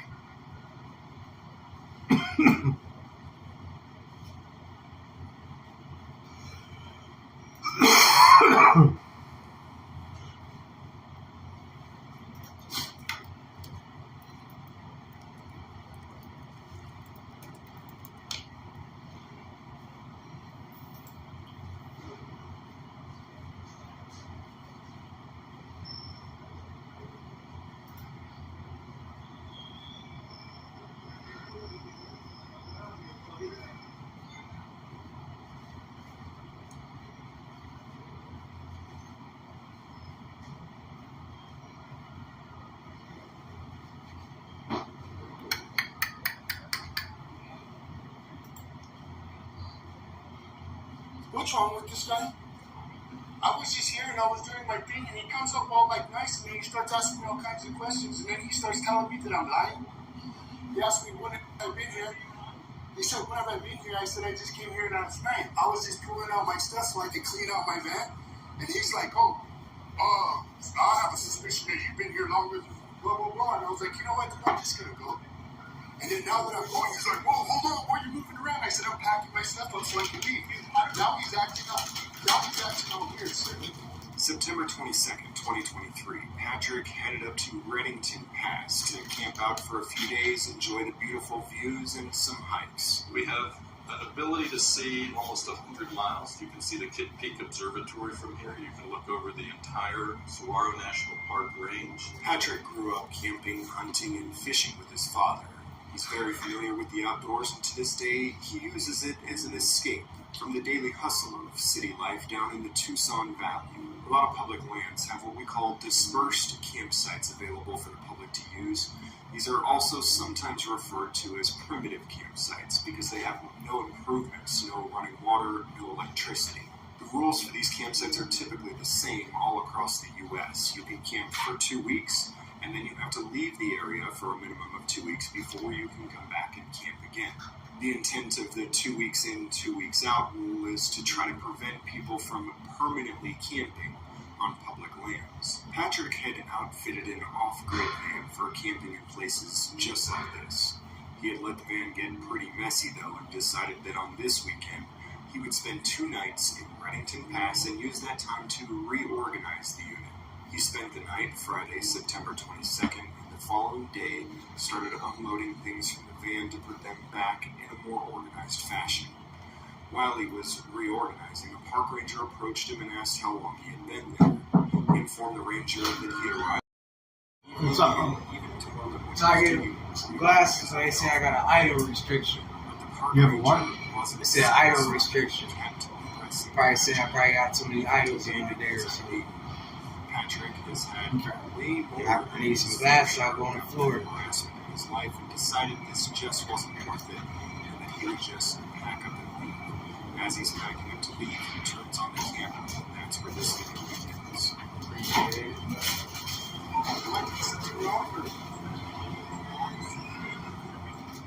I know, but why you?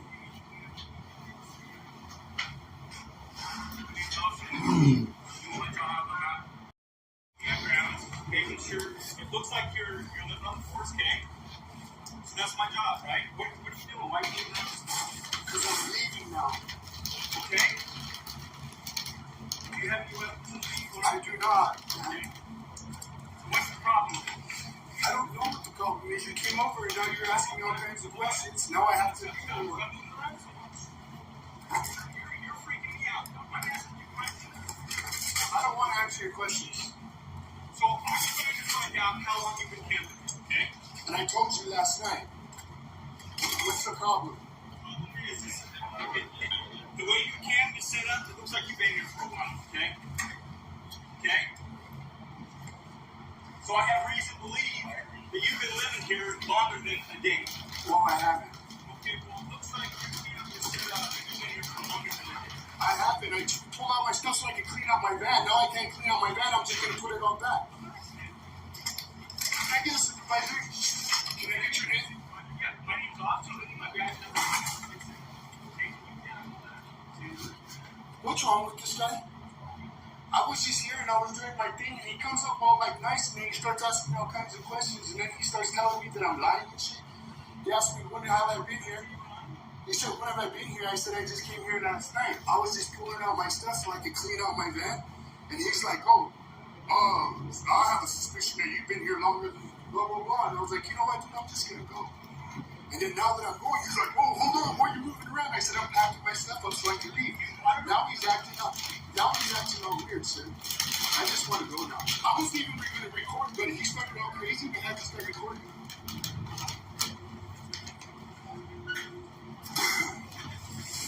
I don't have to see you guys any favors. I haven't done anything wrong, and I'm just going to go. I haven't broken any law. I don't care what you guys have to say. I'm just going to pack my stuff and leave. My name is none of your business. Unless you think you're committing a crime, then I'll tell you now you can fuck off. Fuck off, bro.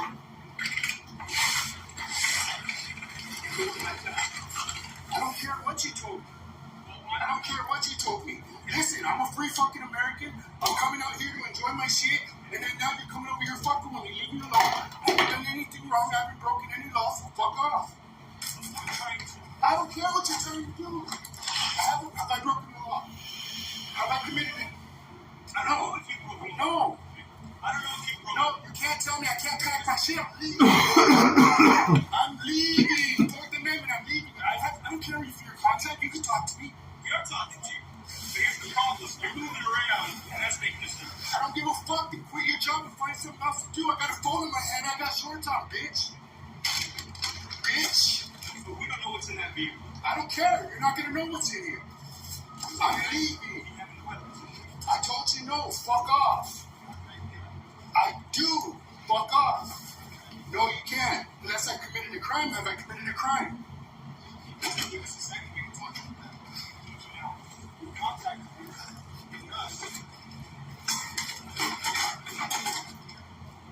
You said you were out here doing your thing. Okay? Now, here's the thing. Listen, you're telling me about other people's problems. I don't care.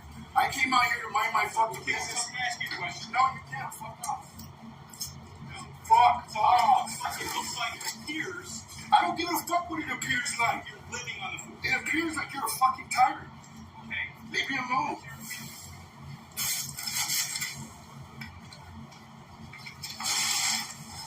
Bitch. What all the fuck you think you are? You guys think you are. Patrick accidentally mashes a button on his phone, turning the camera off, shortly after which the park rangers beat the crap out of him and arrest him. Patrick was transported to the hospital after the beating instead of the jail, and was given a citation for interference with public duties and then left. The park rangers claimed that the interference was the fact that he refused to answer their questions. In case you're wondering, no, you are never under obligation to answer questions of law enforcement officers. As a matter of fact, any half-decent attorney will tell you to exercise your right to answer questions. Or in other words, exercise your right to remain silent. This means that the park rangers specifically articulated that the interference that they believe Patrick committed was exercising his right, more specifically, his right to remain silent, which means that their arrest was direct retaliation for Patrick exercising his rights. His court date was set for December 6th, 2023, which was noted on the citation he was given, but when he arrived in court, he found that the officers had lost their copy of the citation and never filed anything with the court. It appears that they simply beat the crap out of him, left him in a hospital, and then tried to lose any evidence that they ever had an interaction with him. Obviously, this is not the end of the story, but I don't have any further information for you at this time. Make sure that you subscribe and ring the bell so that when there's an update on this story and others, you get notified. Also, don't forget to check out... You want to hire some people today? Hey, I'll hire them for you, brother. I don't know how much longer I'm going to have this job if I can't find some places to hire for. Went to 2 places today, and both of them they hire for their own people. So I get it.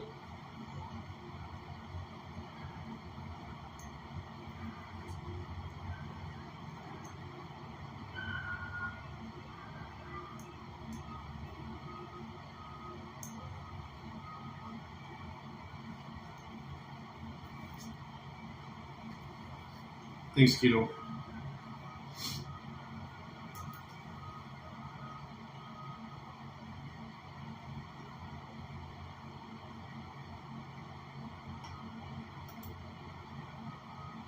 You're telling me you can't see a big police car. You see from over there, you're telling me, what's up, my nigga? What's up, man? You kidding me right now? Like, hey, bro, I'm sorry, cursing, bro, because I'm like, that's disrespectful. What's up? I'm a fucking cop. What do you think I am? Get your fucking ass on the ground right now. Get your fucking ass on the ground right now. Get your ass on the fucking ground. Because I was on field swing. There wasn't anything. It was like last minute. So I secured him. Instead of electronics, Fume is. I really wasn't sure what to expect. Now let's get back to it. So let's get to the body cam footage. But before the body cam. I've seen this one already. Get on the ground. Like somebody else did it. Is the 911 call. What was the substance of the 911 call and what information was relayed to the officer? So I ended up getting the entire 911 call. So let's do a deep dive here. Let's go through it. This is the 911 call from a security guard at this apartment complex. Yeah, I just want to keep it on. I'm a security guard here, but I just want to keep it on. Well, I know that here where I work, there's been ladies breaking into cars, police cars, and everything, and they have stole. Police cars. You live here? Yes. What are you doing in the sun? Okay. Why they are? Okay, are you in a vehicle or are you? Okay, I went ahead and sent an officer out. They need a community. Yeah, they go automatic. Cops are allowed to go automatic. Okay, then officer will be out there. Okay, just look out for the officer. Okay, thank you. You're welcome. So once again, we have somebody calling 911 to report a non-crime. The caller did not see a crime being committed. The caller did not claim that a crime was being committed. This is one of these non-crime calls. And why are police officers responding to this? What did you make last night? That is the beginning of so many problems, such as we had here. There doesn't appear to be any indication that the police officer responding to this call was informed that a crime occurred. So now the next thing that we need to look at is the police officer's story himself about what he knew and when he knew it. Not only do we have the police report where he wrote down his narrative, but we also have the actual interview where Internal Affairs, after these folks, the parents, complained to file an official complaint with the department, he was interviewed by Internal Affairs. Let's listen to the Doritos? That's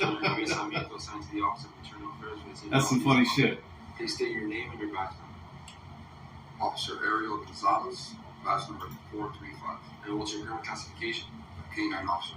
Do you recall responding to the reports located at 6500 Northwest 414 Avenue? I do. You remember the reference to the call? Yes, I do remember the reference. Well, what was it? It was a 37 suspicious persons while walking around the complex while security was attempting to stop them. They were refusing to comply and continued walking away. That's all we got. Did you arrive on scene with your emergency lights on? Yes, I did. And it was early in the morning, so it was dark outside, right? Yes, it was. Alright. So were your emergency lights clearly visible from a distance? I was supposed to. Okay.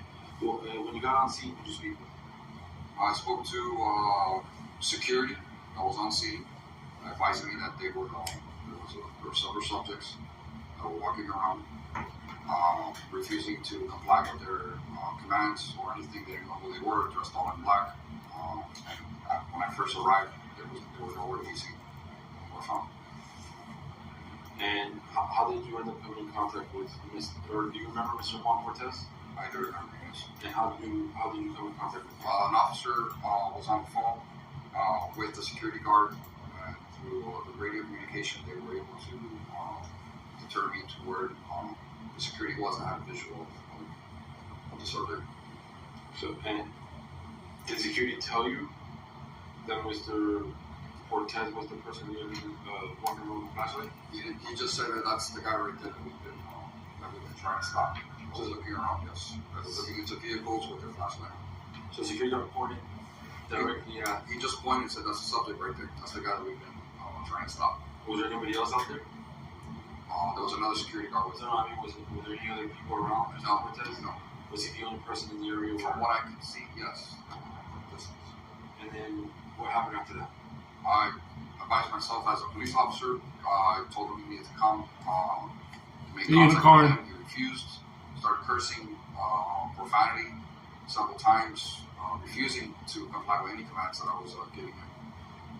At that moment, he went ahead and just continued to walk away from me, and that's when I had to go to where he was at, around behind the building. I don't know, he was dressed all in black. I don't know if he was armed or anything. I don't know what kind of. I don't know what was. So you just tackled him.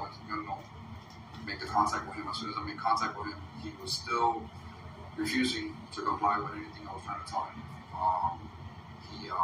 I then, when I went to detain him, because at the end of the day we were conducting an investigation as to him being a possible subject, he started resisting. I had to place him. On the ground to place handcuffs on him. He still resisted. At that time, he got up again after I told him to continue staying on the ground. He refused. Stood up again. I had to try to detain him again, place him back on the ground in the grass. It was a grassy area. And that was it. I was able to restrain him and call for backup. You took him because did he ever say that he lived there? No, he just kept screaming like mom and dad, a lot in Spanish. Not knowing what that was for. I don't know if he was trying to yell for somebody at that moment. I don't know if he lived there or not in the heat of the moment. So he says that in the heat of the moment, he didn't know whether the kid lived there or not. But if you watch his body cam video, you see that the kid who he's mocking during this interaction for calling for his mother and his father is in fact calling for his father. And he points out twice very early on that his father lives right there. That should have put in his mind very quickly that this is not just an interloper into this trespassing in this area. This is somebody whose father apparently lives just steps away. Get on the ground right now. Get on the ground right now. Get your ass on the ground. That was right there. I'm gonna be right here in the court. I thought kids made it before. Come on. And was he complying with your commands? He was not complying. What was his demeanor? His demeanor was just very. It was back and forth. At that moment, kind of looked like he was some type of narcotics or some type of influence or something. I'm not sure. Was he complying with your commands? No, he wasn't compliant at all. In fact, he seemed like he was involved in some sort of drug activity. I mean, that's crazy. First of all, he had never had a chance to be compliant. Let's look at the very first moment that the body cam audio turns on, where basically grabs this kid and takes him into custody. Where did this kid even have an opportunity to comply? And to comply with what? Was he under arrest? Was he suspected of committing a crime? No. What's up? I'm a fucking cop. What do you think I am? Get your fucking ass on the ground right now. Get your fucking ass on the ground. Get your ass on the fucking ground. But the officer had already given a statement recorded on body cam. He's talking to the other officers, explaining that he did not observe the kid commit any crime. That he wanted to talk to the kid, but the kid didn't want to talk to this stranger, and he just continued to walk away. So he began to chase him because the kid was wearing all black, he says, and he didn't know what the kid was doing. I'm here, and I'm like, hey, get your ass over here. They go, what's up, my nigga, what's up? I'm like, what the fuck? I'm like, where the fuck you going? He's like, fuck you. Where am I? And he just kept walking. So he turned that corner. I started chasing him because I don't know what the hell this guy doing. I was like, this officer realized pretty quickly on that he didn't have any real reasonable suspicion to justify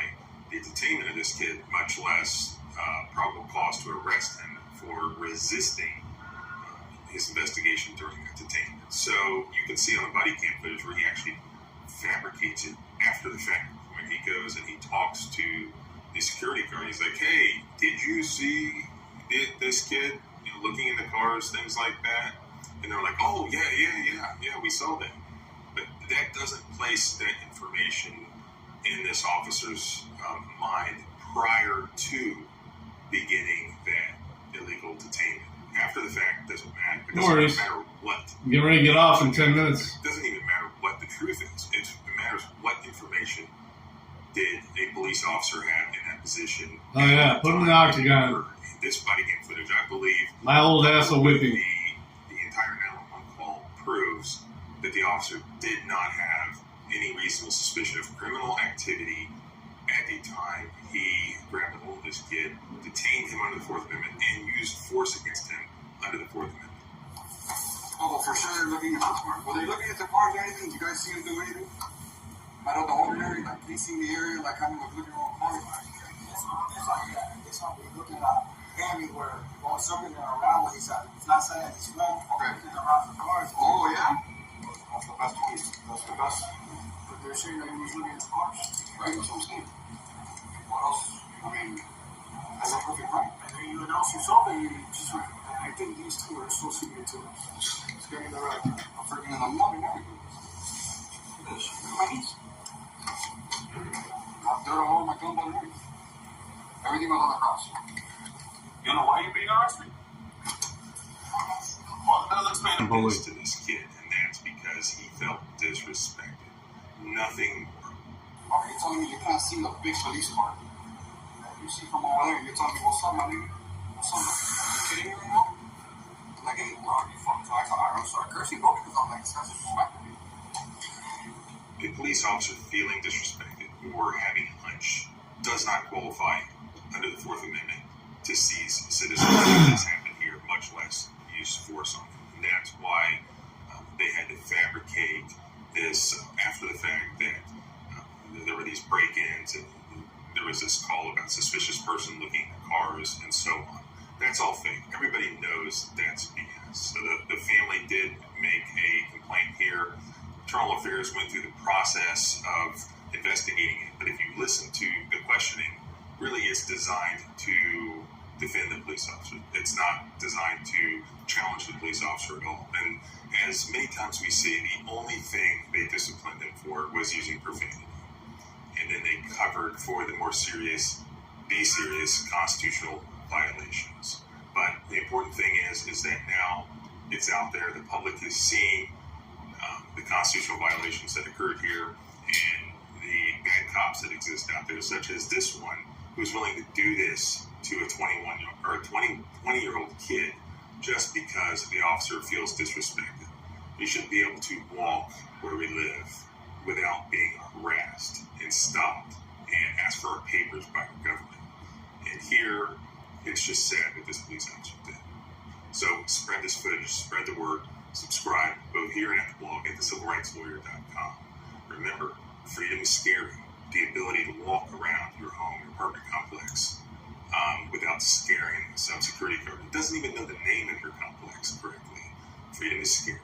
Just deal with it.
Hmm.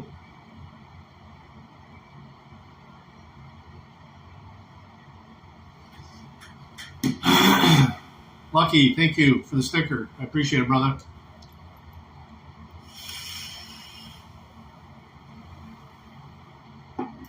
You the man, Lucky.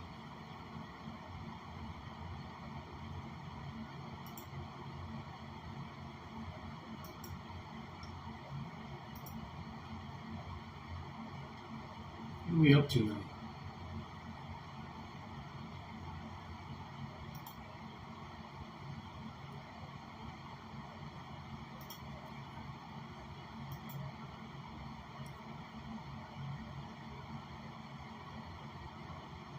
Up to the 6.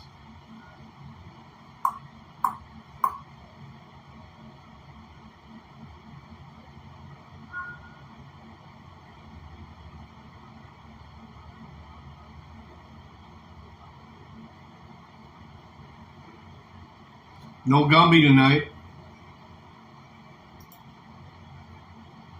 You don't know what that means? Ask Dirty. Or ask somebody that was here last night.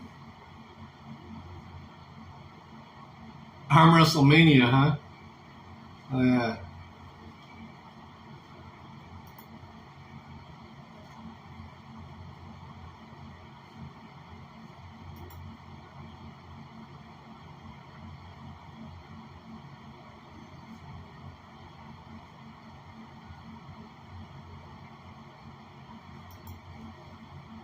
Crunch.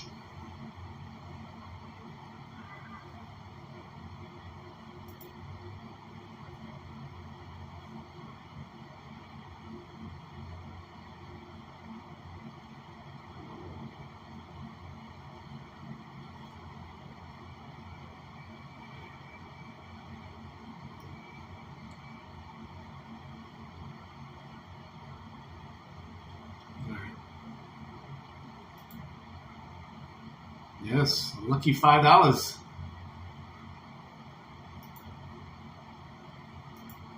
I'm gonna wrap this up.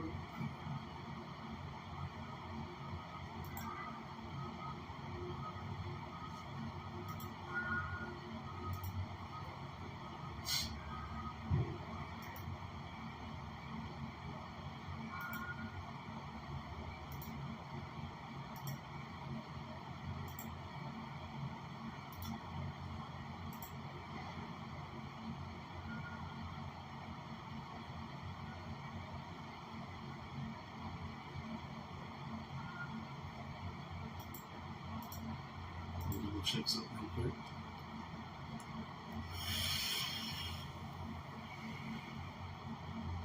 Oh shit, I forgot that. Yeah, let me do this.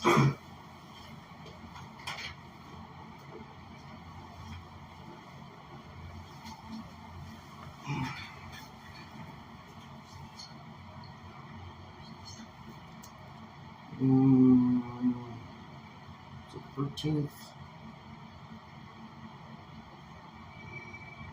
Sabrina.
Forgot to do those notes. Let's get the flock out of here. Car's nice and warm.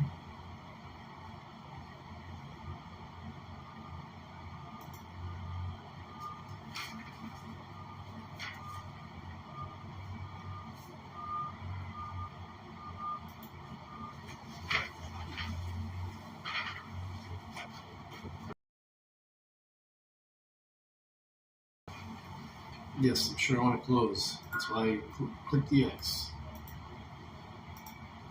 Alright, power shutdown.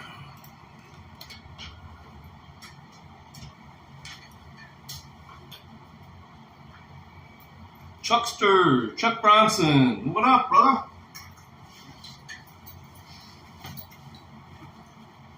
You keeping those swine in line out there in Florida?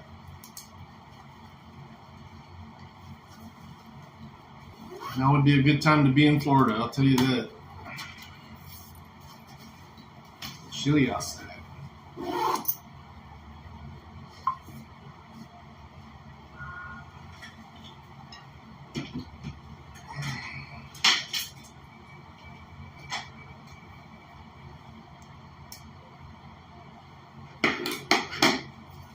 Yeah, we'll be seeing you if you go live tonight. We'll be in there.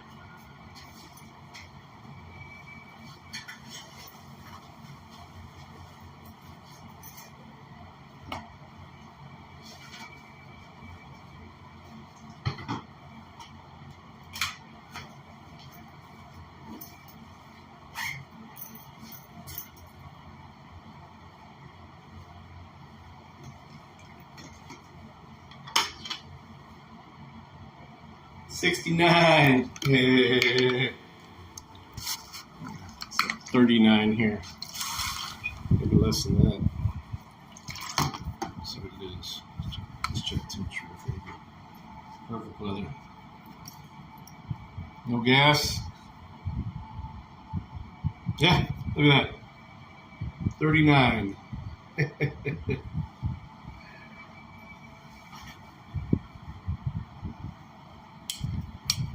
28 there. Damn. It's chilly.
This guy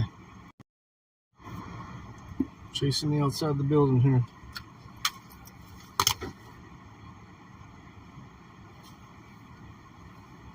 Yeah. Up by my son's house up in Michigan, scanner alert. Major vehicle. Let's listen to that.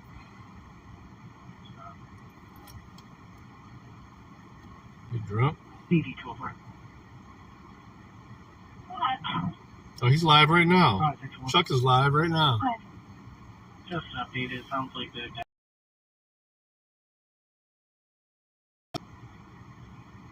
Profit. I'm gonna go along other way. Thank you. You sit here.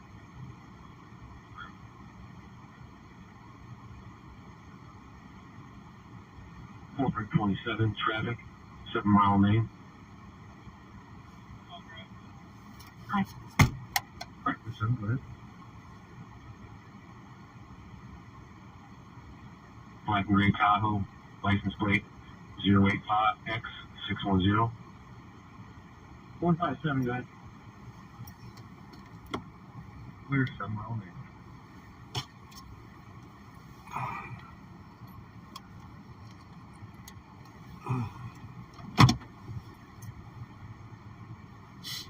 Yeah, so we were unable to reach you on the grounds there. So we're in the air now. We have 3 on board. 1 hour, 10 minutes on fuel, headed back to Livingston County. About a 20-minute ETA. It's the same dispatch number. I'd rather not have to read that to you if I don't have to. Communications Captain J listed with 3 souls and plus 10 on fuel, 20 minutes back. And this is number 41916232. Engine 10-2, man. Clear. Oh, they had a chopper out there picking them up. 553 will be complete. Actually, we'll drop that crash switch cable. 553 will be up to V5. EP. 127. Tommy's asking if you're willing to meet outside the Sally Port outside security. 127, 138. Yeah, it's okay. Hopefully. Yeah, dispatch, that's fine. Copy.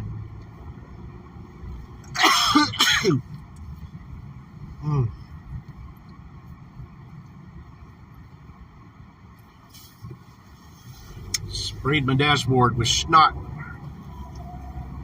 Hi, unindoctrinated. Good to see you, dear. We're heading home.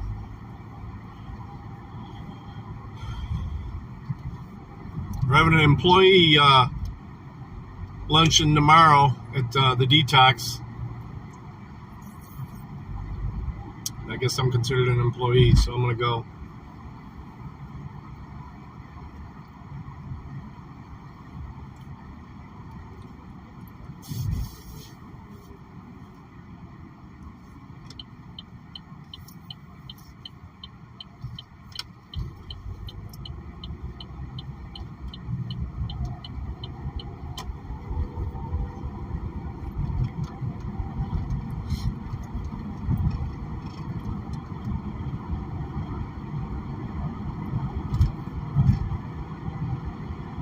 Saturday, I have one for the staffing company. So party, party, party. Next 2 days. I'm there for the food. Just the food.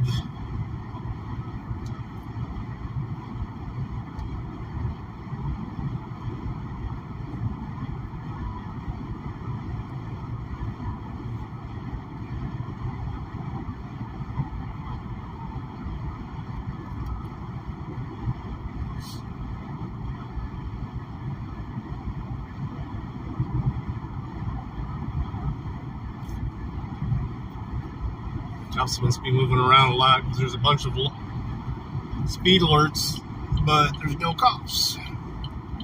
That means they're moving from spot to spot.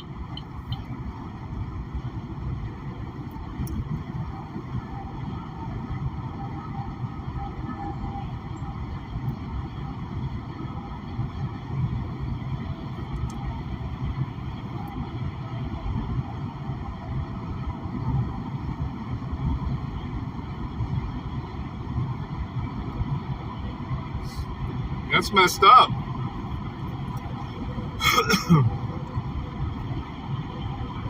I've been with the staffing company for 11 years, so I can tell you each year it's gotten chintzier and chintzier. Before 2020, before COVID, man, we went to a nice steak prime rib restaurant. Now we're going to a cafe. But hey, it's food, it's free, and we do a white elephant thing there too.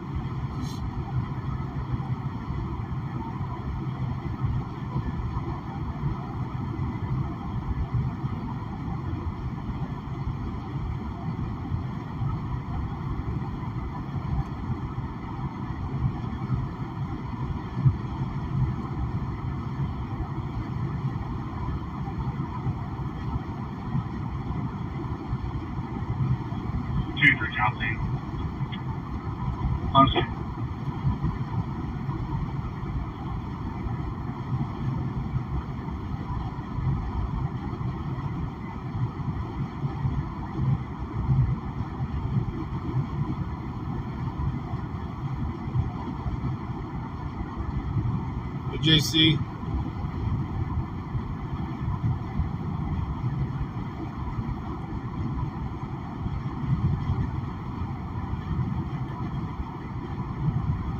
Callahan gonna be driving tonight?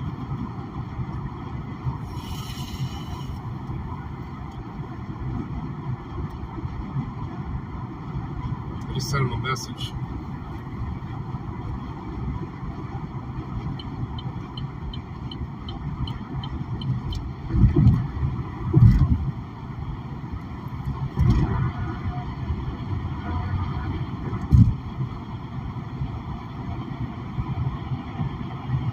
Yeah, I'm just bringing a bottle of wine, basically. $20 bottle of wine. 127.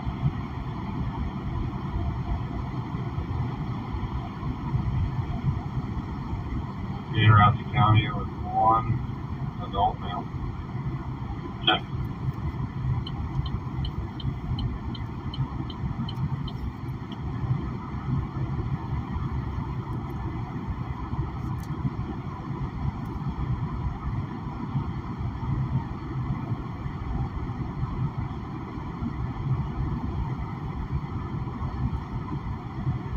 Just 223. That's crazy. Oh, you're dashing tonight? No traffic for 223. Uh-oh, some cherries and berries up ahead. Yes, sir. Earlier, were you trying to reach your suspect for that fence call? At this point, we're just going to refer it. Hope the change. State trooper.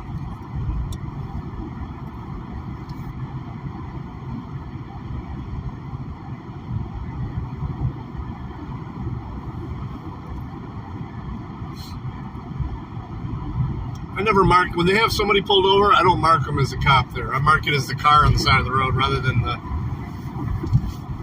cop, because he ain't going to stay there. And he really isn't going to pay much attention to anybody driving around past him, so.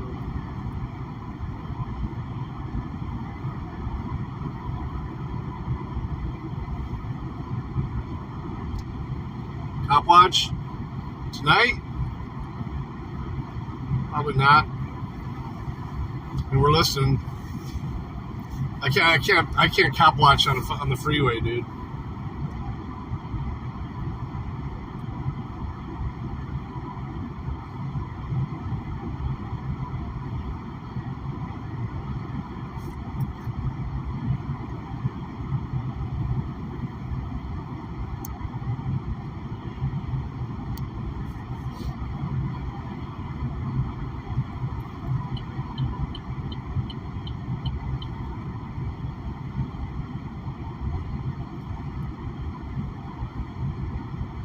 It was a drive-by cop watch, yeah. Oh, the sheriffs are pretty constitutional here. As much as I hate to say it. Toledo police are horrible. State fucking pigs are horrible. Lucas County Sheriff are pretty decent. For the most part. I mean, there's a bunch of them, so... Now, smaller towns like Rossford, where I was just at, I refer you to Tow for Life's video on that police department. Probably one of the best departments in the area. Where I live, White House, you know, they're just revenue generators. They don't even cover out by my house, even though my city address is White House. It's the only thing that covers me out there is the sheriff's department.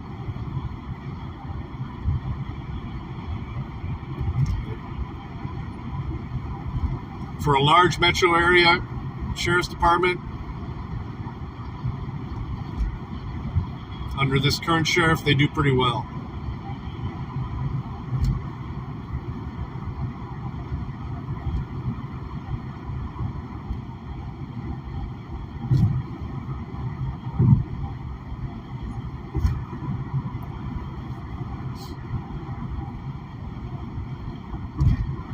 They're very transparent on their Facebook page.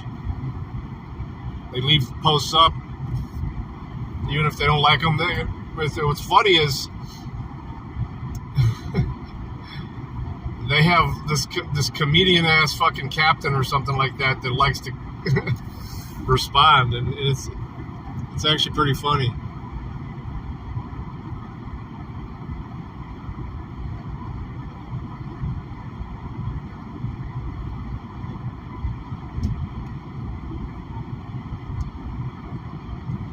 Yeah, for thieves.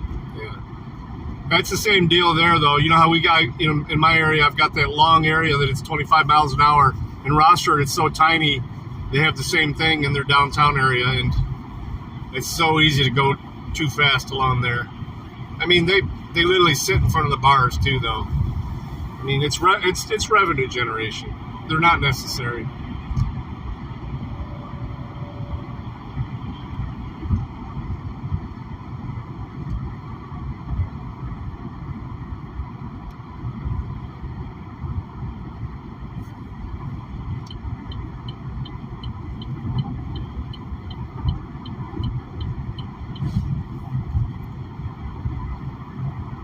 It's the same thing with speedways around here.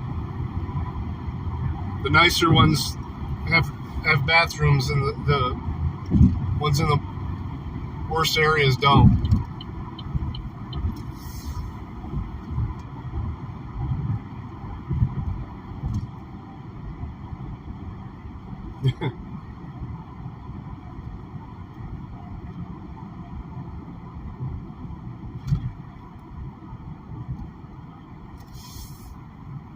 Yeah, I think if they sell hot and cold food, they have to have a bathroom. They have to have a public bathroom.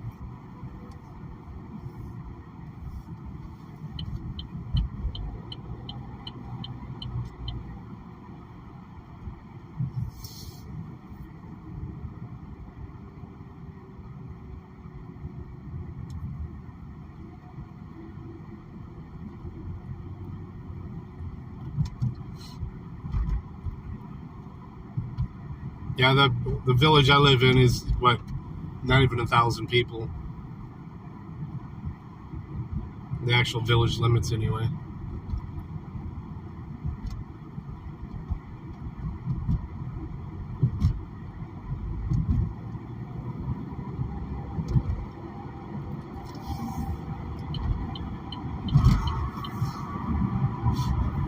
Well, I don't think it's the Constitution itself that's defective. It's just the people interpreting it and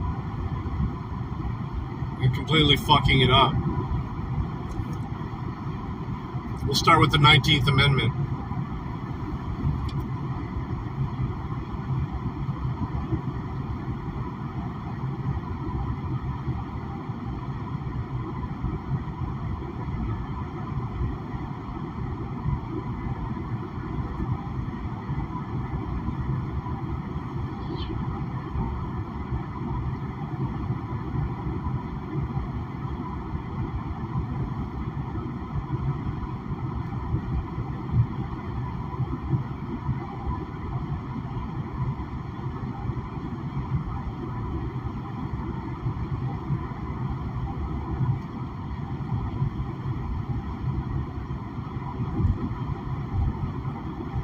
Holy shit.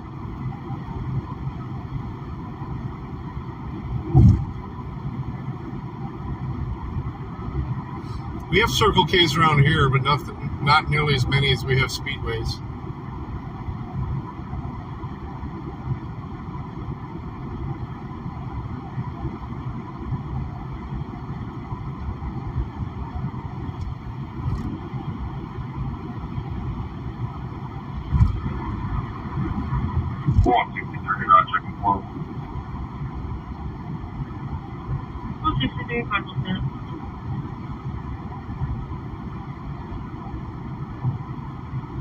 Checking mobile. No need service District 3.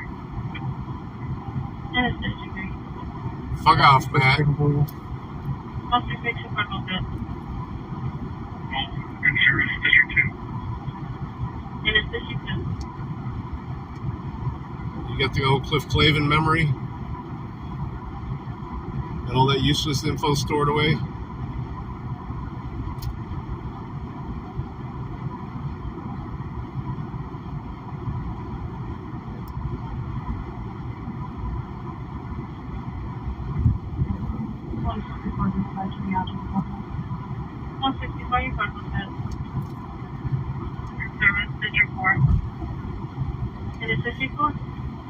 No, we got sheets. Sheets only go as far as Cleveland in the northern Ohio area. And 7-Eleven, well, 7-Eleven Speedway, they're the same thing now, so. We got a ton of speedways, though.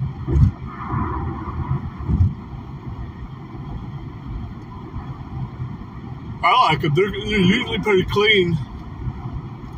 They're usually pretty clean, and I stay on top of my rewards.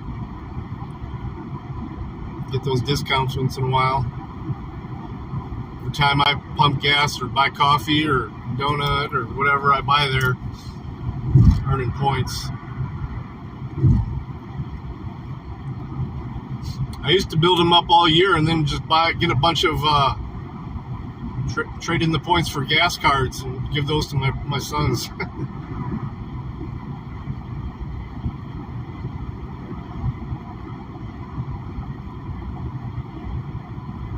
Oh, Cleveland rocks.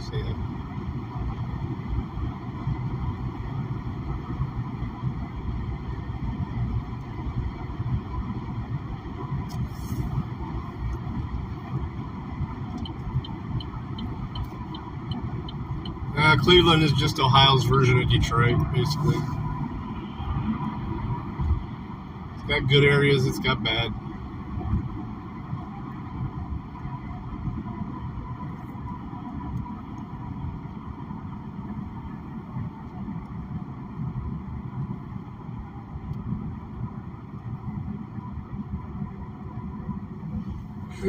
Farmland rocks. Yeah.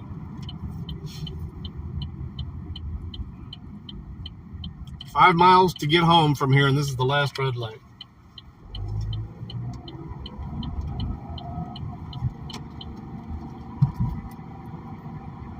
But it's going to take 10-15 minutes to get there because of the speed. It's 55 until we get to those dealerships up here. That Ford dealership.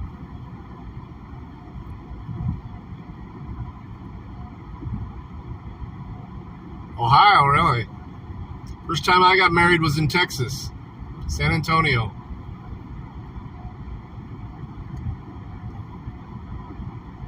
Bexar County Courthouse.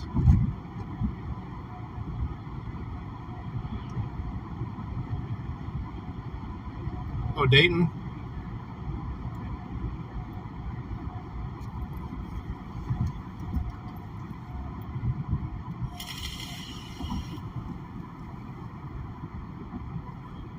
Ooh, a Swiftie. We have a Swiftie in front of us. I bet she's going into the can plant.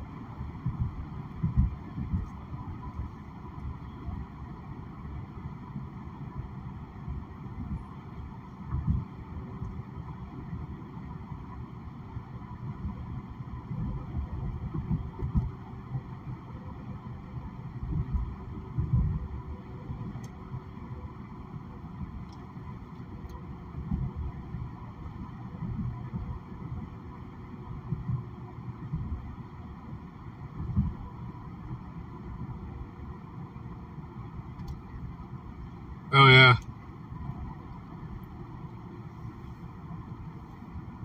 I think the NFL should get yelled at for as often as they fucking show Taylor Swift during fucking Kansas City Chief games. Like, dude, no one wants to see that stupid bitch.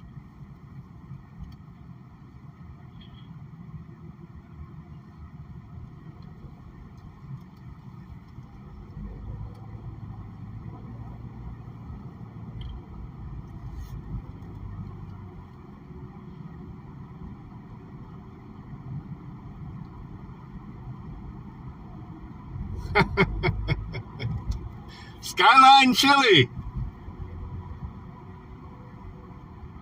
Yeah, and it's just beans, basically.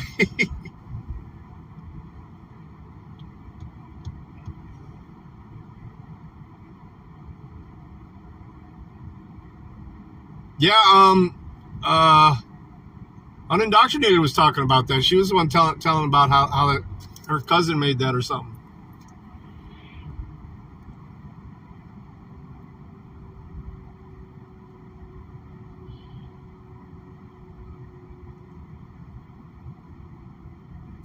Skyline Chili. That's mainly it's well, Dayton. Yeah, they have them in Dayton. I think that's you got them. I think they're originally out of Cincinnati though, so mostly southern Ohio.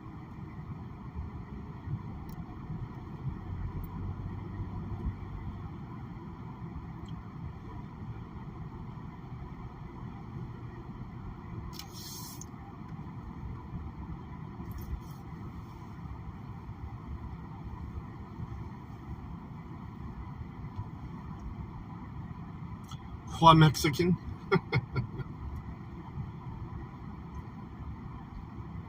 I like some heat to my chili, so.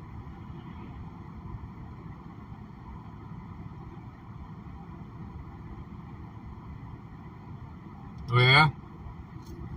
You make the tortillas yourself?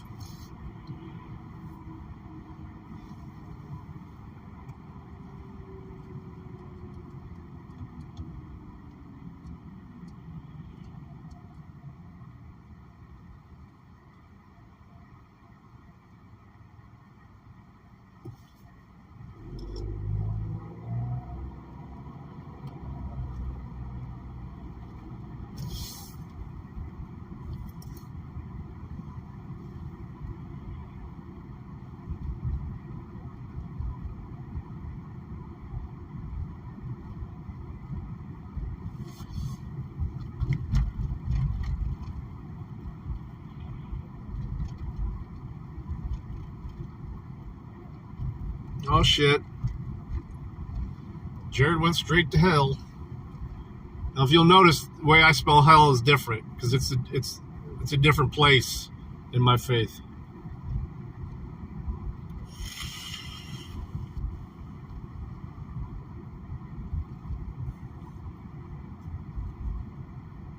It's actually not all that bad.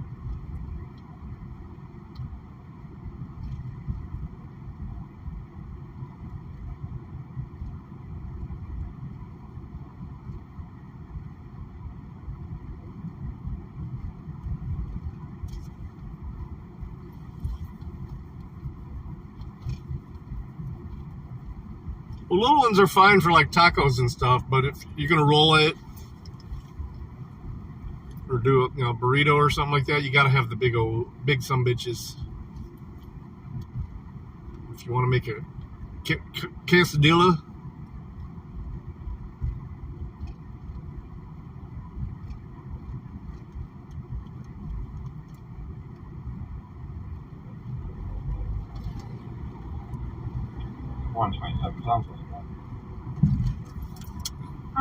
And for tacos, actually, I prefer corn tortillas, but soft corn. But for anything else, like burritos or anything rolled, I like the flowers.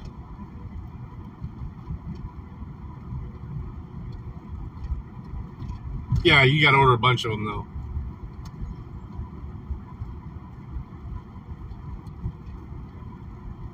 It's basically just the seasoned beef and cilantro, and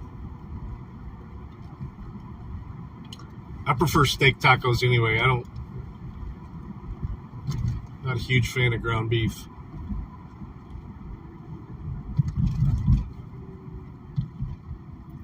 Too white?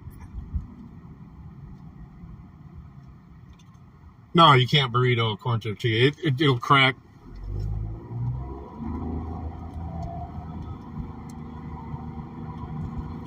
You are correct. That would taste pretty funny too, probably.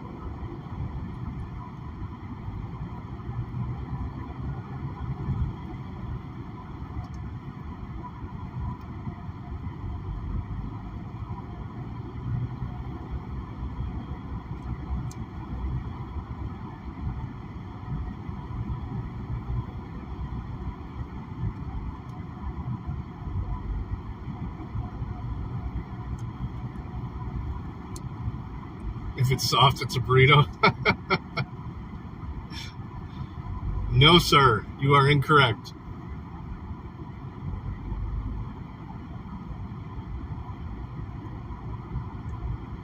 Oh, yeah. Some dippy tortillas. Have you tried them with eggs? Made some dippy eggs with tortillas instead of toast? That's pretty good.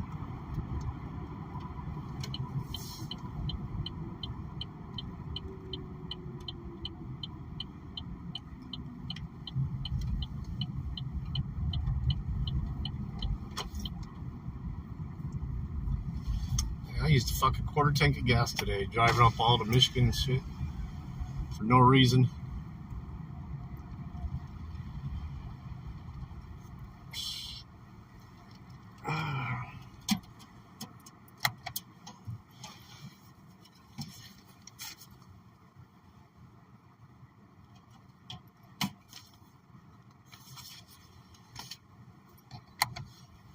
It's weird. My wife's maiden name is on this letter. Her maiden name family in the address.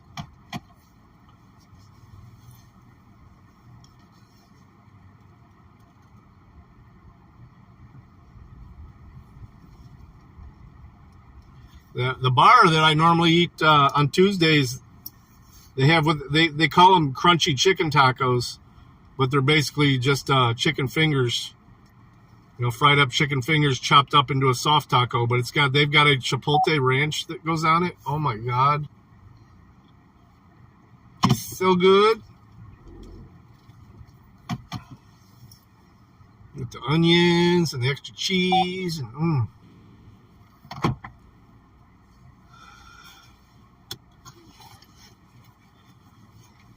That's pretty close to it. That and a red Faygo Red Pop. Yeah, backed in. I'm embarrassed by my garage.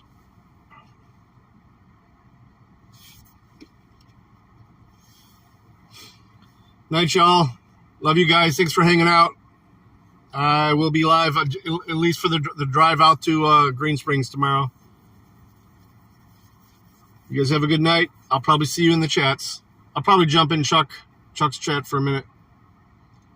All right, love you guys. Bye.